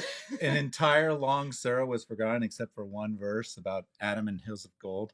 Yeah. Isn't it wild, though, that Allah goes around bragging over and over and over, no one can change the words of Allah, no one can change the words of Allah, and then all of a sudden, just everywhere you look, it's like, oops, Allah made me forget that verse. Thanks for reminding me of it. Oops, I forgot that one too. You're correct. That was supposed to be there. Even Muhammad didn't even know what was supposed to be in the Quran, supposedly. No, Crazy. I don't think I've ever actually made a video. I've always wanted to. I've never gotten around to it. But that, where Muhammad and everyone else forgot a verse, and he even says Allah made him forget the verse, but there's one guy who remembers the verse, and then Muhammad thanks him for reminding him of the verse. Yep. And it's why would you thank him if Allah's making you the entire ummah forget the verse? But then the guy reminds you of it. One, is that guy just more powerful than Allah? Allah's trying to wipe his memory like a hard drive and stuff. I can't do it. He just won't forget this stuff. It's a serious issue because it's obvious what happened. If they're trying to preserve stuff by memory and they don't recite it enough, they forget it. And then Muhammad's justification, oh yeah, Allah made us forget it because he didn't want that in there anymore. So he made us all forget it. Okay, so, hey, we all forgot that verse. Okay, well, Allah made us forget it. He abrogated it. He made us forget it. And then, hey, I remember. Oh, thank you for bringing the verse. Like what? Allah wanted you to forget it. Yeah. So this guy's overpowering Allah and making you remember. This is weird stuff. Well, lots of people overpower Allah. That's true. Just like lots of people overpowered Muhammad on the night of Al-Zut. Mm-hmm. But yeah, if in this last clip that we just listened to, if you guys recognize that powerful Dawa argument, you'll see who Silly J's handler of Dawa arguments was in this case. She got her stuff from some good sources. Well, after the night of El-Zut, no 30 men will ever overpower him again because he got all of their manhood. Yeah, he was too strong after that. Let's see. Son looks like you. Yeah, again, poor kid. Beck Lover is stage 2 ally with Christians against the Jews. Demolition crew. I thought these peeps were the future construction crew last weekend. And Mary, God bless y'all. Furniture. Yep. Oh, that too. Oh, that Yeah, too. that's actually a good chance. Shout out Mary. Mary is back setting up furniture for Jai and Daughter of Christ. She was invited, but she's like, no, I got too much work to do. I need to get this done. And we're like, all right, we'll let you do it all. So it's going to look epic when it's all said and done. It's Yeah, already Mary is a machine at all that stuff. Oh, So when I got out, I just kind of grew up doing little bits of construction here and there and stuff. But when I got out, I did house framing, so I could build a wall. but I would want someone there, like to be helping and holding. Mary just runs and starts building all kinds of stuff just by herself. So you're dragging some giant piece of Yeah, I'm like, it was like a ask me huge for- saw. She was Yeah, like you don't- walking through like twice her size. What are you and- doing? You don't have to do that by yourself. You got other people here. Yeah, so when you see Jai and Daughter Christ set, possibly later this week, at the latest next week, you can thank Mary for the design and most of the labor. We've all kicked in some labor, but she's done the majority of it. And it was cool because I was going to go do that with Luke before Jai and DOC got here. And then Mary said she was going to come. And I was like, yes, because I knew she would do it better. I knew she'd just do it better, a better job. So that's cool stuff. While we're thanking everyone for all their hard work, I do want to let everyone know that I actually have photographic evidence that just as Malik brags about who's under his payroll, that I don't know if this will show up or not, but we have photographic proof that Malik himself is under the payroll of Jai and Daughter of Christ, and was there also assembling their furniture for them because, really solid dude that really likes to put together furniture. And... Well, we all work for Mossad. We all have the same We're boss. all on the same payroll, same foreman. Made pick of al zut donkeys of Malik and Muhammad. That would be awful. Talk about Ali Dawa. Don't forget the whiteboard. Yeah. Yeah. We Yeah, should do Luke- something with a whiteboard next time. Yeah, Luke, you don't know this. Ali Dawa tries to impress his Dawa buddies by only having his wife communicate with him through a dry erase board. And she has to wear like full black gloves. Yeah, Like, she's, like, every part of her everything. body is covered in black. She can't even speak. She just writes on a whiteboard. Yeah, that's a But you know, religion for Islam. women. Yeah, Islam is That's a religion beautiful for for women. women. I really might have to convert. Are the words zut and maliking in Urban Dictionary yet? Well, saying zooted is in the Urban Dictionary. Yeah, we might have to We'll have to work get on the Malik in Malik there. thing. Yeah. Remember, which could be either snitching, on everybody or getting the Quran destroyed. Remember, D Wood, you can't grape the willing. That's true. This is why Christianity is more based. Ali Dawa got graped in the mouth, but Eric from Ohio zooted that book. E-I-E-I-O. That's a good point. They hurt any of y'all. We ready. Love y'all. God bless. Yeah. Just so everyone knows out there for future reference, that's always in my brain. The first thing in my brain is if they show up, I'm just going to win. Right? If the jihadis show up, I'm just going to win. But if they don't and they horribly murder me, it's like, okay, well, I don't think that's going to go the way you want. I think a bunch more people are going to step up, and I'm fine with that. We will only ask. Pecker in the hornet's nest. Mm-hmm. Yeah, the three of us at You got a minimum, couple hornets coming out we stinging would you. have the most epic bonfire in the history of the world. Also, if you think there were a lot of guns in that video, you have no idea. No idea. Yeah, there were even way more guns on that table. Shots. And there were way more that weren't even there. Yeah. Yeah. Quran me, Eric. I like chickpea, narrated Mojab. I like chickpea and garbanzo beans, but I've never had a garbanzo bean on me. What? Okay. I think that might be a transgender joke because it's a chickpea, but I could be wrong.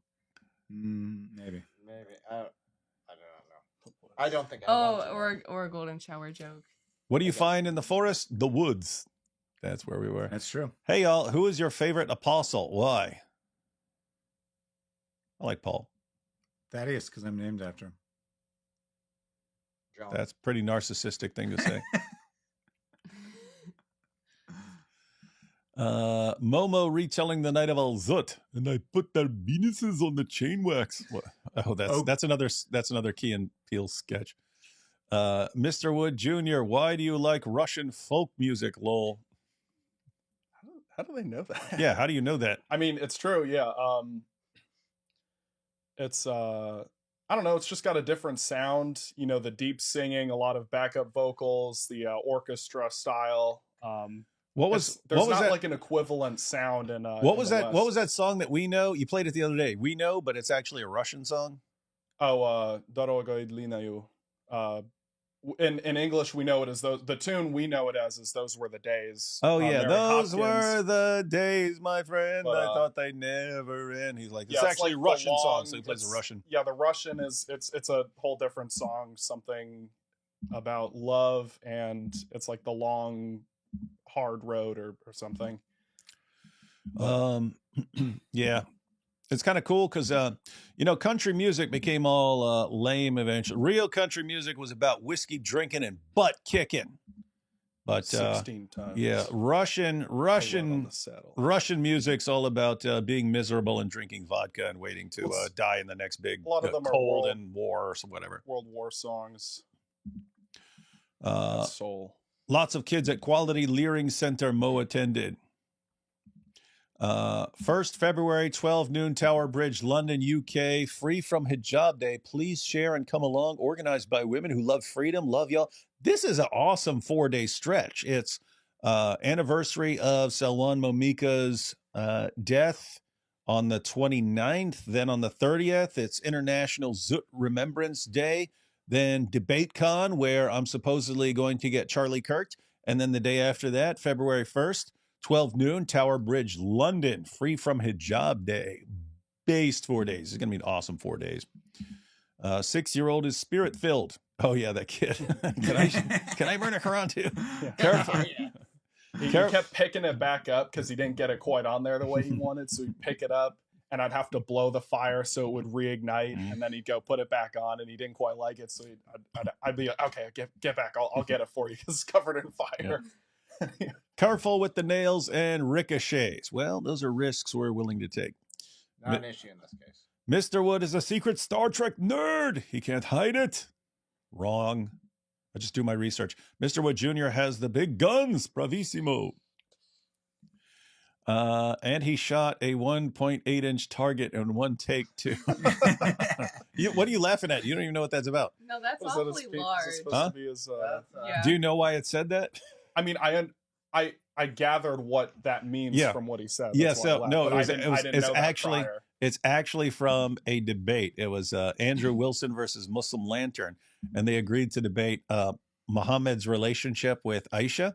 Yeah. And the Muslim Lantern said, yes, Muhammad had sex with her when she was 9, but it didn't harm her. Yeah, so Andrew Wilson made his, but he had all these like little visual aids, which is like a chapstick container and stuff like this. And he said, well, he said, we did the research, and the length of the vaginal canal of a 9-year-old girl is 2 inches. So if Muhammad didn't hurt her, and then he holds up a visual aid of what 2 inches is, and he goes, so if Muhammad entered her but didn't hurt her, that would mean he would be a little less, so 1.8 inches maximum, and he's got all these visual aids and stuff there. But yeah, so now Muhammad, now we know a lot about Muhammad. Crack shot.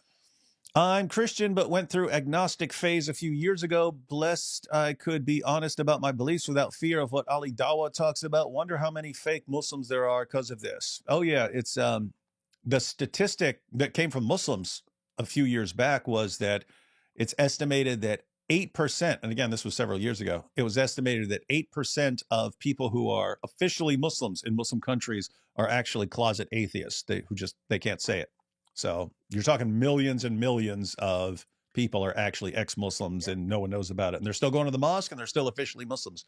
And I even know like a specific example of someone in Egypt who became a Christian, wanted to change their legal ID in Egypt from Muslim to Christian, and they were legally prevented from doing so, and then also extremely tortured, abused, all these other things over it too. So there's lots of people who are even open about it to an extent, want to be more open about it, and still in certain regards are treated like legally as still a Muslim, even though it's completely fake.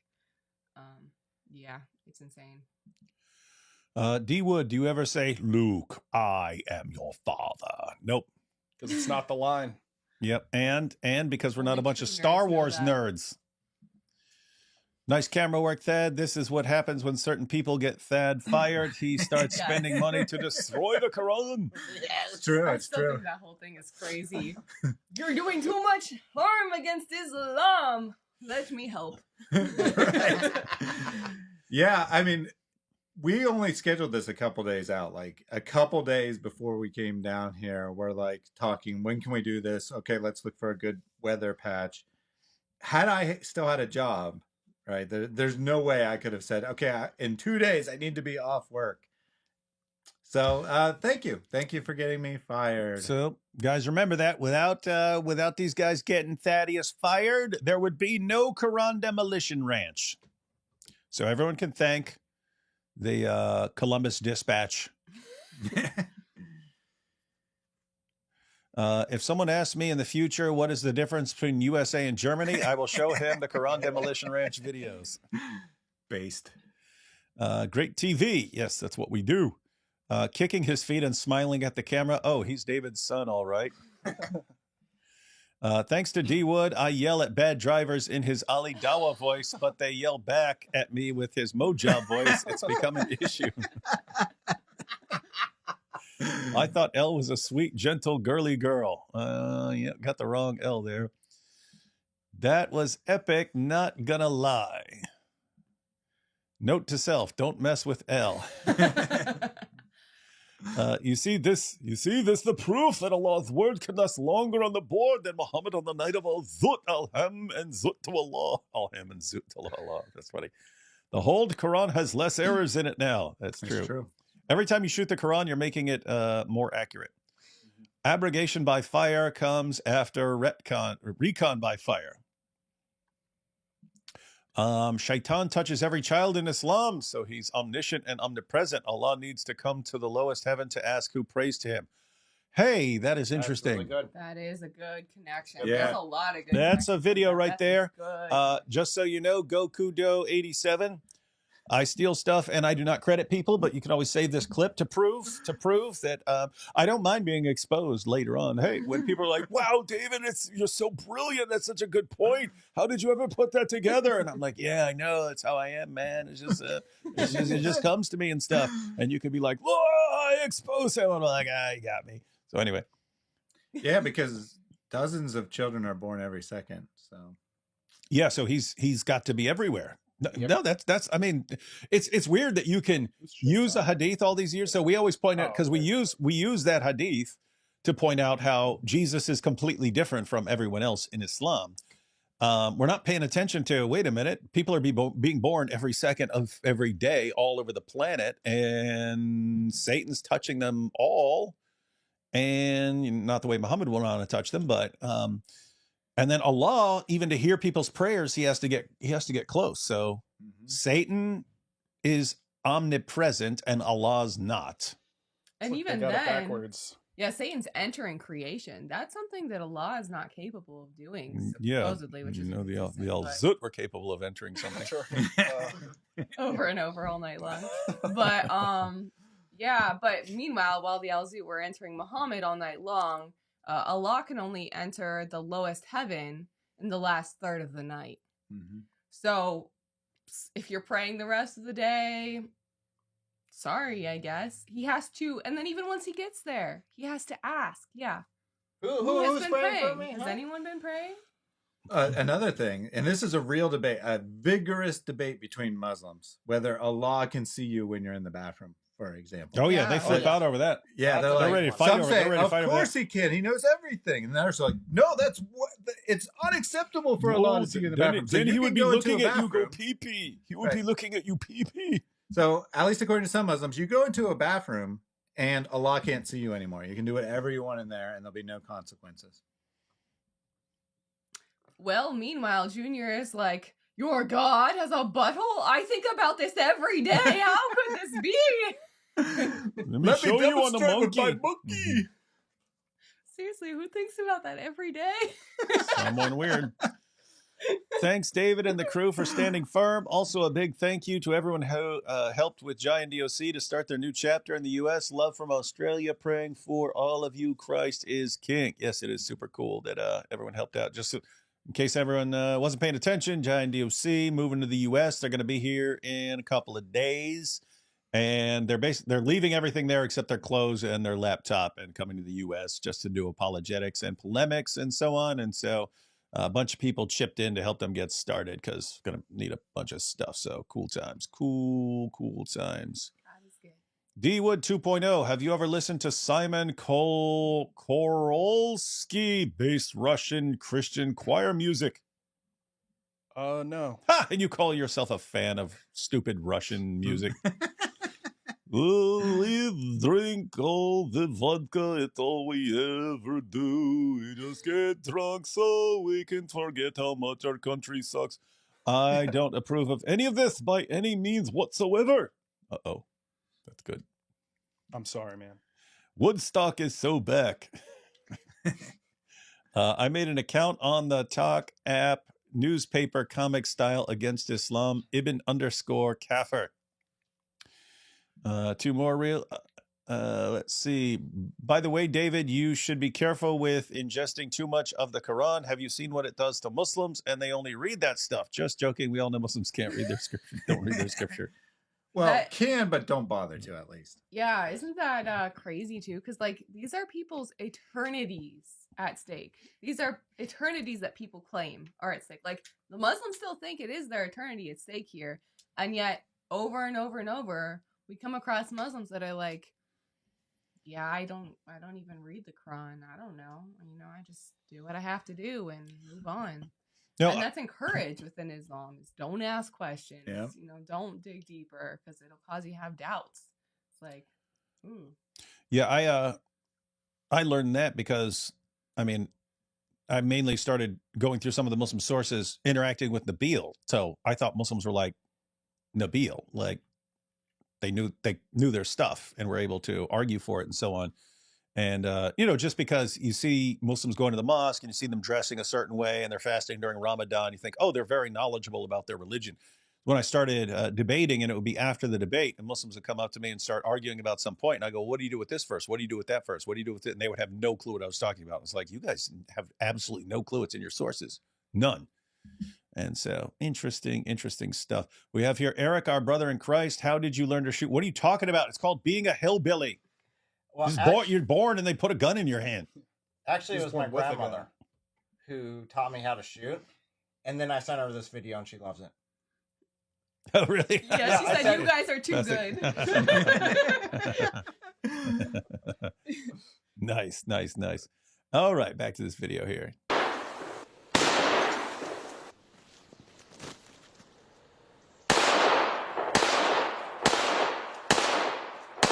didn't want to be that Quran.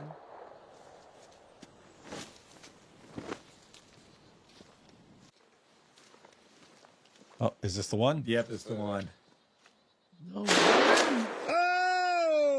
Look at that. I mean, guys, that Quran was still on there. That Quran was still on there. Everything had been. There was nothing behind it.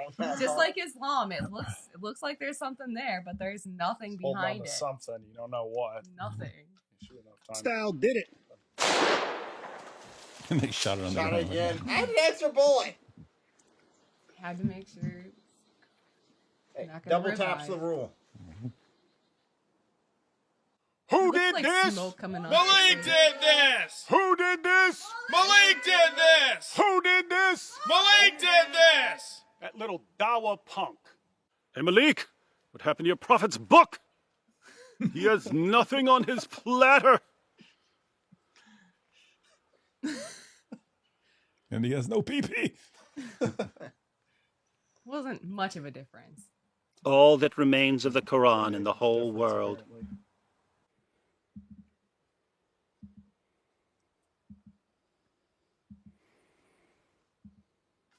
Man, look at that hill.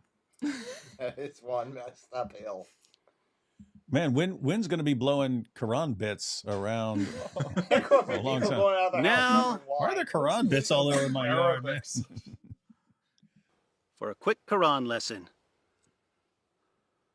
Surah 15, verses 90 to 91. Of just such wrath as we sent down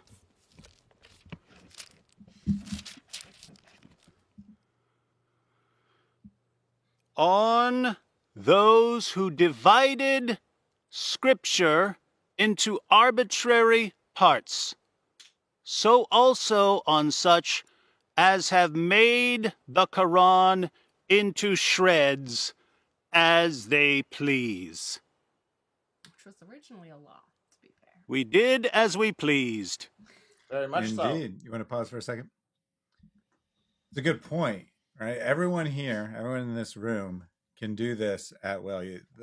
Message to Malik here, right? Or anyone else who's like, well, I could call your employer and get you fired or whatever.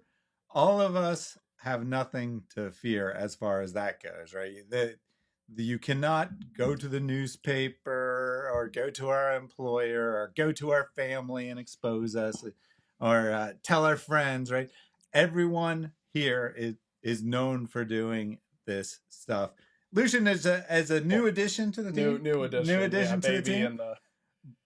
But you can't harm us. We can do as we please, and we will do as we please. Yeah, I already told you about my grandmother. Yeah, go do it again. Maybe next time you'll see her in this. We need to. Yeah, again, it's like if you take them out, there's always the younger generation. Or the older generation. Yeah, them too. You're gonna get another person to take their place. Anyone you take out, you're gonna have 10 people who come in and are ticked off. I just have to point out, Eric, if you made a video, my grandma shoots the Quran. It's good. Bring her for the next episode. Meanwhile, this is the lady that when he is hunting and stuff, and he's like sitting out there all day hunting, she'll just like walk out there, bam, bam, bam, done. Walk back inside, drink her coffee, move on with life. She's not kidding. I was out there at 7 a.m. I was out there for hours, and then my grandmother gets up, decides she's going to go out. She gets up like at 10. Goes, talks to Elle for a bit, has breakfast. I'm out there freezing. We're just chilling. It's like 10 degrees outside. She walks out her front porch, sees a couple deer up her lane, drops 2 of them, and walks back in. And nothing happened. I haven't seen anything all day. So don't be a jihadi. Moral of the story: do not be a jihadi. Ali Dawa versus Eric's grandmother. No, I wouldn't want to be Ali Dawa. Eric, what you out there shooting like a girl for? Let me show you how it's done. Yes. Wow! Being a first-time Muslim propagandist really pays! What? What is this? What is this? What are these? And what is this? What?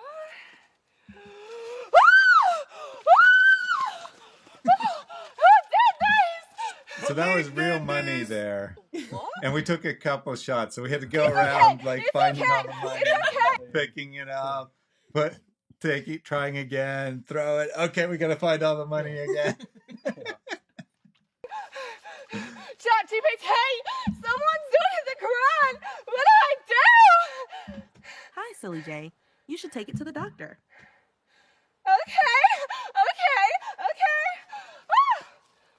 Dr. Malik! Hey, it's the best doctor Dr. guy in this one. Dr. Malik! No, if you could pause actually on like that final Quran cover. This Quran cover is so bad that when I posted another short of Silly J repeating the Muslim propaganda in a thirst trap style with her face, she was asking the same questions and uploaded that. Somebody thought we actually burnt this Quran. Now, we're not against Quran burning. And we did some of that too. But this one was burnt solely with gunpowder and heat from bullets. Mostly from 12 gauge. Elle was in the car and she's like, why does it smell like burning in here? And Eric's like, I don't know. I washed my clothes. I have to say, I, for one, love the smell of burnt Quran in the morning. But don't have it on marshmallows. It's nasty. It's the We nastiest get a taste you burnt can Quran imagine. air freshener. Burnt Quran air freshener for cars. Custom made each time. All right, let's see. Yeah, custom shot. Dr. Malik! Dr. Malik! Dr. Malik! Yo, Silly J, what's up? I have a question. This Quran has been penetrated more times than Muhammad on the night of El Zoo. ChatGPT thinks you could save it, but what do you think? Of course I great. can. It makes me drop out of field. It's awesome. I don't know your problem. Wow, you're even smarter than Muhammad. 30 cc's of camel urine. Chat. Camel urine? This should save the Quran. Malik, why'd you do that? I'm losing the Quran. Nah, defibrillator, chat.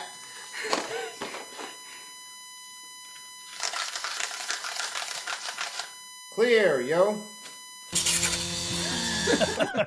This is just. I was just shaking the Quran with my fingers underneath it. It looks pretty good. It's No, I know. not working. Another one. Clear. Stupid. God, Dr. Malik. Pause on that real quick. So I thought we were talking about it, and Dave was like, yeah, like she's always like playing it up, whatever. So I pull out my phone. I take this exact picture while filming, and I'm like, that's gotta be the funniest picture I have ever taken. Like, while we were filming, this works out. And that was also one of the favorite parts from the comments. So many people comment on this stuff. Oh, really? Yeah. So everybody's been telling me that I need a whole dedicated Silly J channel, You and do. I think I just found the profile picture. But it's cool that we even have Dr. Malik in there. Dr. Yep. Malik. All right, chat. Time of death of the Quran. The moment I started attacking people's wives.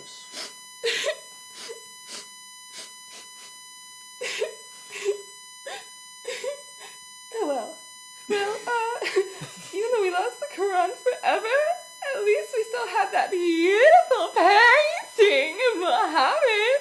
At least that's safe from the Islamophobes, right? Right? Pause for 1 second. Believe it or not, one of the hardest things, or one of the errors we kept encountering while editing it was getting the beep or the flatline noise to be consistent. Oh yeah, that was annoying. David tried like 2 different clips in 2 different editors, and then I brought it into Yeah, guys. third So I take a 7 second sound of a flat line, but when I would loop it, all of a sudden it would have a slight little break in between it and stuff. So Thaddeus had to figure it out. Yeah, so I took it into another editor, and then it was better, but it wasn't quite perfect. So I ended up having to edit it in an audio editor to get it to work out right. And it sounds like there's silence or almost a beep, but the reason why is that the sound at the end isn't quite the same as the sound at the start, even though it sounds consistent to your ears. But when you put them back to back, your ears perceives it as a beep. So we had so much trouble with that.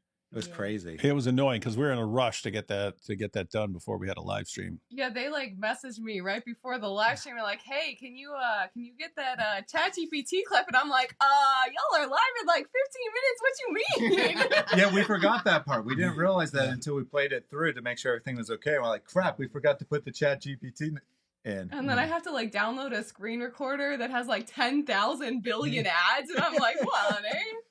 No, but it's crazy, the Dr. Malik stuff, because I just had that women's wig laying around. I was actually going to return it because I didn't have a use for it. And then I saw Dr. Malik's hair, and I was like, oh, boy, okay. Well, at least it's going to go to Hey, good women's use. wig, Dr. Malik, Warner behind him. Hey, it works. Yeah.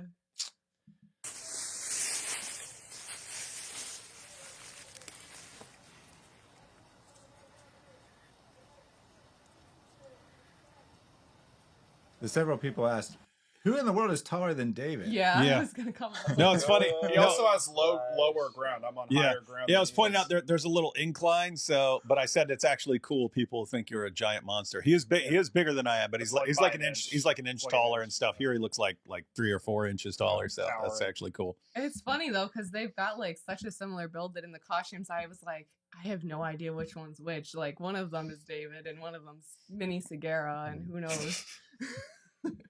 Mega Segura.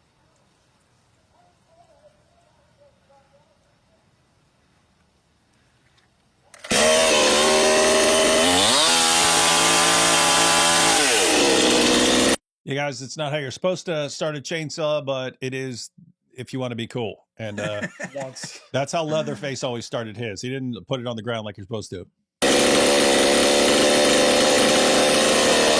Well, I totally tripped there. You Yeah, see no, it. it's funny. I thought I screwed it up Yeah. and we're going to have to redo it.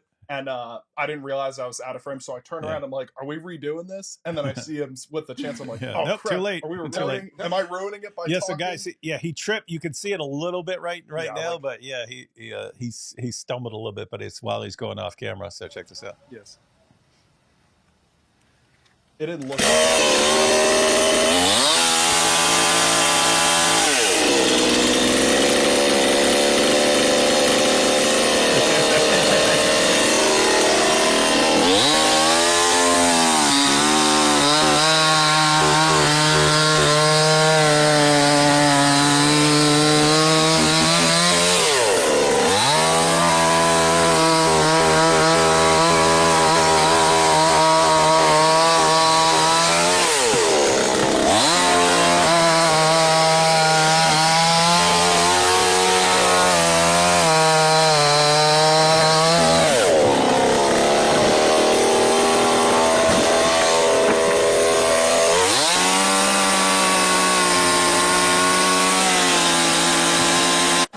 I just realized that in that last clip, you can tell that it's starting to get dark. Right?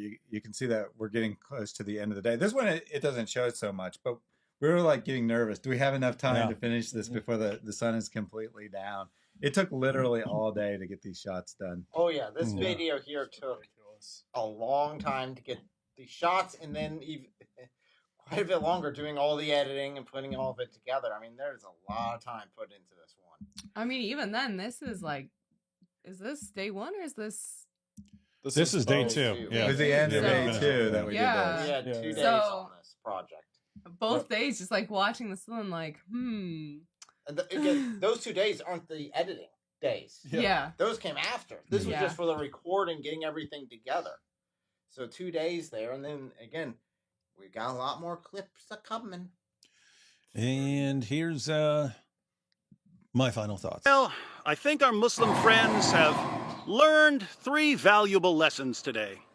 First, if you stalk women, harass women, dox women, and threaten women, your favorite verses are going to be plastered on a 4x8 board, your fake prophet is going to be painted in pig's blood, your pagan book is going to be nailed to a platter, True. and the whole mess will be shot, chainsawed, and burned. Right here at the Quran Demolition Ranch. Remember, doxing only lasts a moment, but this is forever. And it's your actions, your decisions, your lack of hikmah that causes this destruction. Are you proud of what you've accomplished? Are you, Dr. Malik? Second, if you're a Muslim who doesn't stalk, harass, dox, or threaten women, you're probably thinking, but David, it's not all of us. Why are you doing this to our book and our prophet when it's only certain Muslims who are crossing these lines? I'm glad you asked. And my answer is this. You had an opportunity to make these guys stop, and you didn't. You let them continue stalking, harassing, doxing, and threatening women. Since you didn't stop them, we're the ones who have to stop them. And I told you exactly how we would stop them. Explain this to me. If I tell you exactly what I'm going to do, if you don't make someone from your community stop what he's doing, and you don't lift a finger to stop him, why do you then moan and wail like babies when I do exactly what I told you I was going to do? If you don't want me to stop them, then you need to stop them. Because trust me, you're never going to like the way I stop them. Third, if you follow a prophet who repeatedly tried to hurl himself off a cliff and had sex with a prepubescent 9-year-old girl and took the wife of his own adopted son after causing the divorce by lusting after her and walked around covered in semen and tortured a man for money and allowed his followers to hire prostitutes and allowed his followers to rape their female captives and allowed his followers to beat their wives into submission, if you follow a prophet who seems absolutely repulsive to the rest of us, and you don't want us mocking him and his ridiculous book, the worst book we've ever read, you should constantly be on your best behavior. What you should never, ever do is agitate and annoy and sicken potential critics. Because if you do, it's back to the Quran Demolition Ranch again. So, I would say see you next time, but that depends on you. It depends on your decisions. It depends on your actions. It depends on whether you cross lines, stalk women, harass women, dox women, threaten women.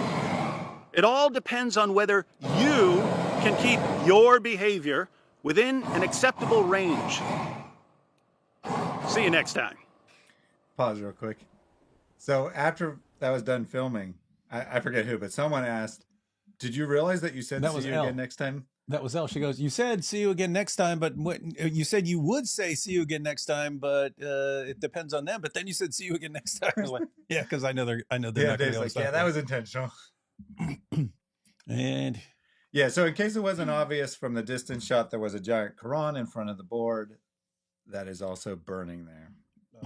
Yeah, a giant Quran, like this closed. So yeah. And then, I mean, it was all covered in Quran. It's the fire of Allah. Yeah. The fire of Allah was in his eyes.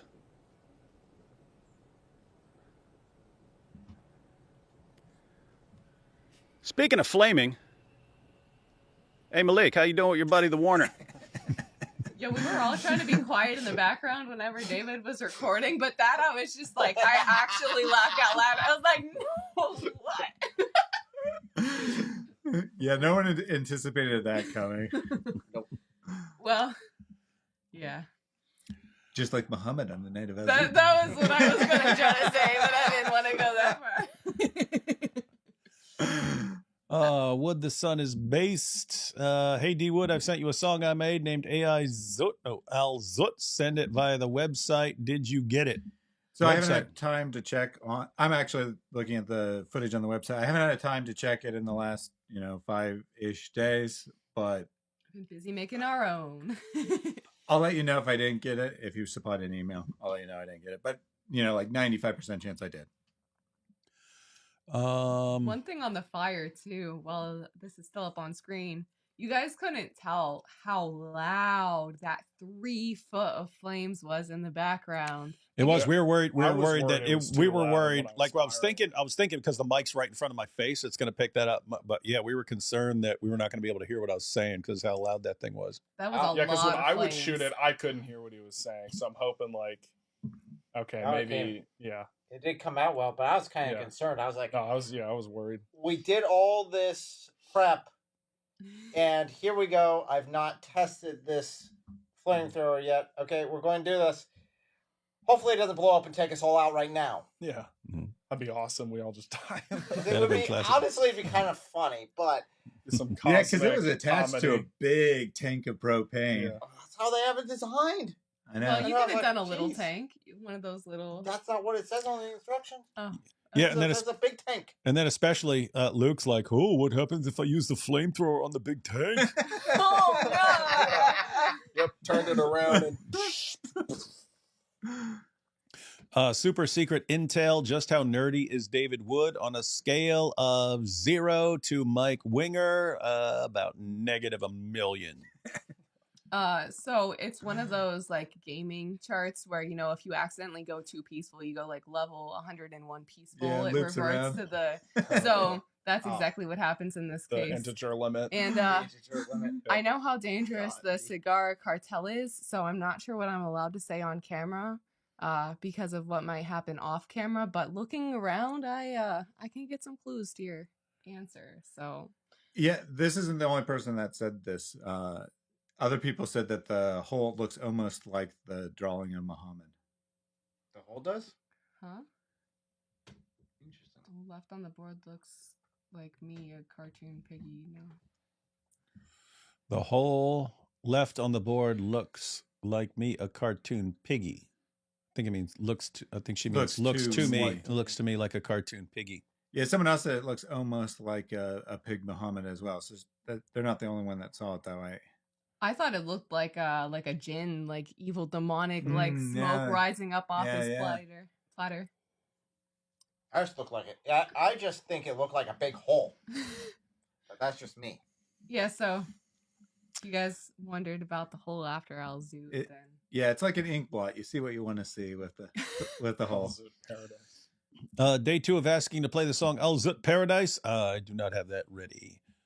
Imagine playing Quran desiccation on digital billboards in New York during Jummah prayers. Yeah, so there's billboards in Times Square that you can get your whatever you want on it for a price. We might need to do a Probably. fundraiser. Those are expensive. They are very expensive. No, but we could always get one of those like rolling TVs and walk around like Times Square with it, with like this video playing. We can think of something if necessary. If necessary, If remember. necessary, only if necessary. So next time. Imagine Depends on someone you. finds all these pieces and Gabriel appears to him. You are chosen. Put together all these pieces. This is a revelation of God. Maybe this happened before and Momo got his way. That might be what happened. Video game controller. Oh, it's super sticker. Thanks for that. Wood the Son emanates from Wood the Father. Christ is King. Yeah. Amen.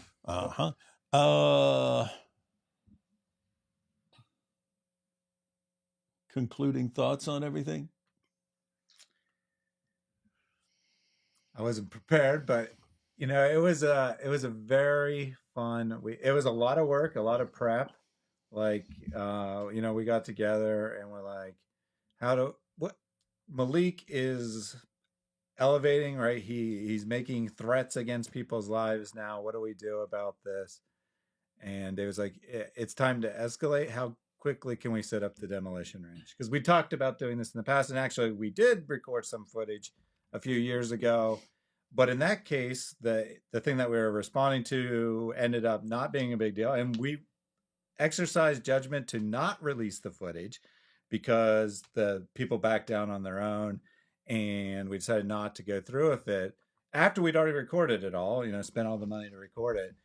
And we're like, well, let's look at the weather, figure it out. Took a lot of time, a lot of effort.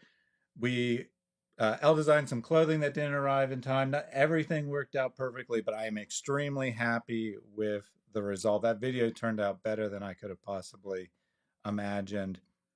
And, you know, if we need to do it again, we'll do it again. Oh, we'll be doing it again. So, Thaddeus, just as a point of reference, how long was it between, we need to do this, to, we're shooting? 7 days maximum. It might have been 6, it might have been 5, but 7 maximum. I forget the exact day we decided on it, but yeah. So, okay, there you go. There's our response time. And we are willing to do this again. Every day, forever, if necessary. I have the ammo. And I got the Qurans. It was an unexpected debut for me. Been planning to start working for him, and then one day he's or when we're in Atlanta, tells me about how they doxed us all and are harassing our family. And then after we get home, he tells me that we're gonna go destroy a bunch of Qurans.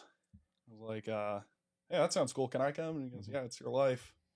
And so, and I was thinking, you know, I was just gonna kind of be there, but it was cool. Like, you know, I coming up with suggestions and ideas. I didn't think that the canvas would become a centerpiece of a filming, but yeah, he just wanted something to shoot at, and he made that. He made that, and then Elle had her pig's blood. So where I shoot it, and I didn't realize, yeah, she was going to paint a masterpiece on there. So yeah, there are some things we planned, and there's other things that we just decided on when we were there. And one other thing I wanted to say is that I offered to just take the footage that we had recorded a couple years ago, re-edit it with a new intro from David, and he's like, no, if we're going to do it, we need to redo the whole thing. So we redid all the footage. We took it a very different direction than we did the first time, but I had completed editing the video before, and we decided not to release it. So I'm like, we can just record a new intro and put that out. And David's like, no, that's not good enough. We need to make this authentic. And so we did. This is all for Malik. Everything you've just seen is for Malik. Now, we've definitely learned some new things, and definitely can do this better next time. So, I guess jihadis beware. We have learned and we can improve. Mm-hmm. And we haven't even done the big things yet.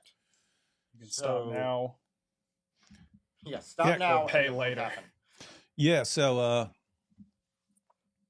yeah, can you imagine? So this was Quran Demolition Ranch episode 1. Can you imagine like episode 487? How awesome that's going to be. And crazy stuff we're going to have to come up with. It's like, yeah, I don't even want to, I start making my own stuff. I don't even want to go I'm not even particularly interested in the direction of Islam. So if you know, leave my mom and brothers alone, you're saving Qurans. I want to talk about other stuff. I'm interested in other stuff. There's enough people. My dad's already got that covered. I'm not going to do what he does better than him. I'm going to try, you know, I have my own personal interests, but you know, there's going to be, if, you know, you guys keep acting like this, there's going to be a lot of crossovers. Oh, yeah. And there we have Eli. Hey, Eli, be seeing you in under 2 weeks. Cool times. Nice. All right. Anything else? Well, I wanted to pull up real quick. For all the people who are doing all these doxings and making all these threats on people's lives because they think we're gonna cower in fear, look at how that's going for you. Yeah, that's going the way you thought it would. Dumb dorks. Yeah, and it's crazy when we think about that, because as Christians, we know that, you know, if our God is for us, who can stand against us? And yet Islam crumbles with the slightest examination. Like, Islam relies on violence against humans in order to even pretend to succeed. And yet, like, we stand on truth. So they try to call us Islamophobes because they are so upset that we're not scared of Islam that they have to make stuff up about us. So just think about that.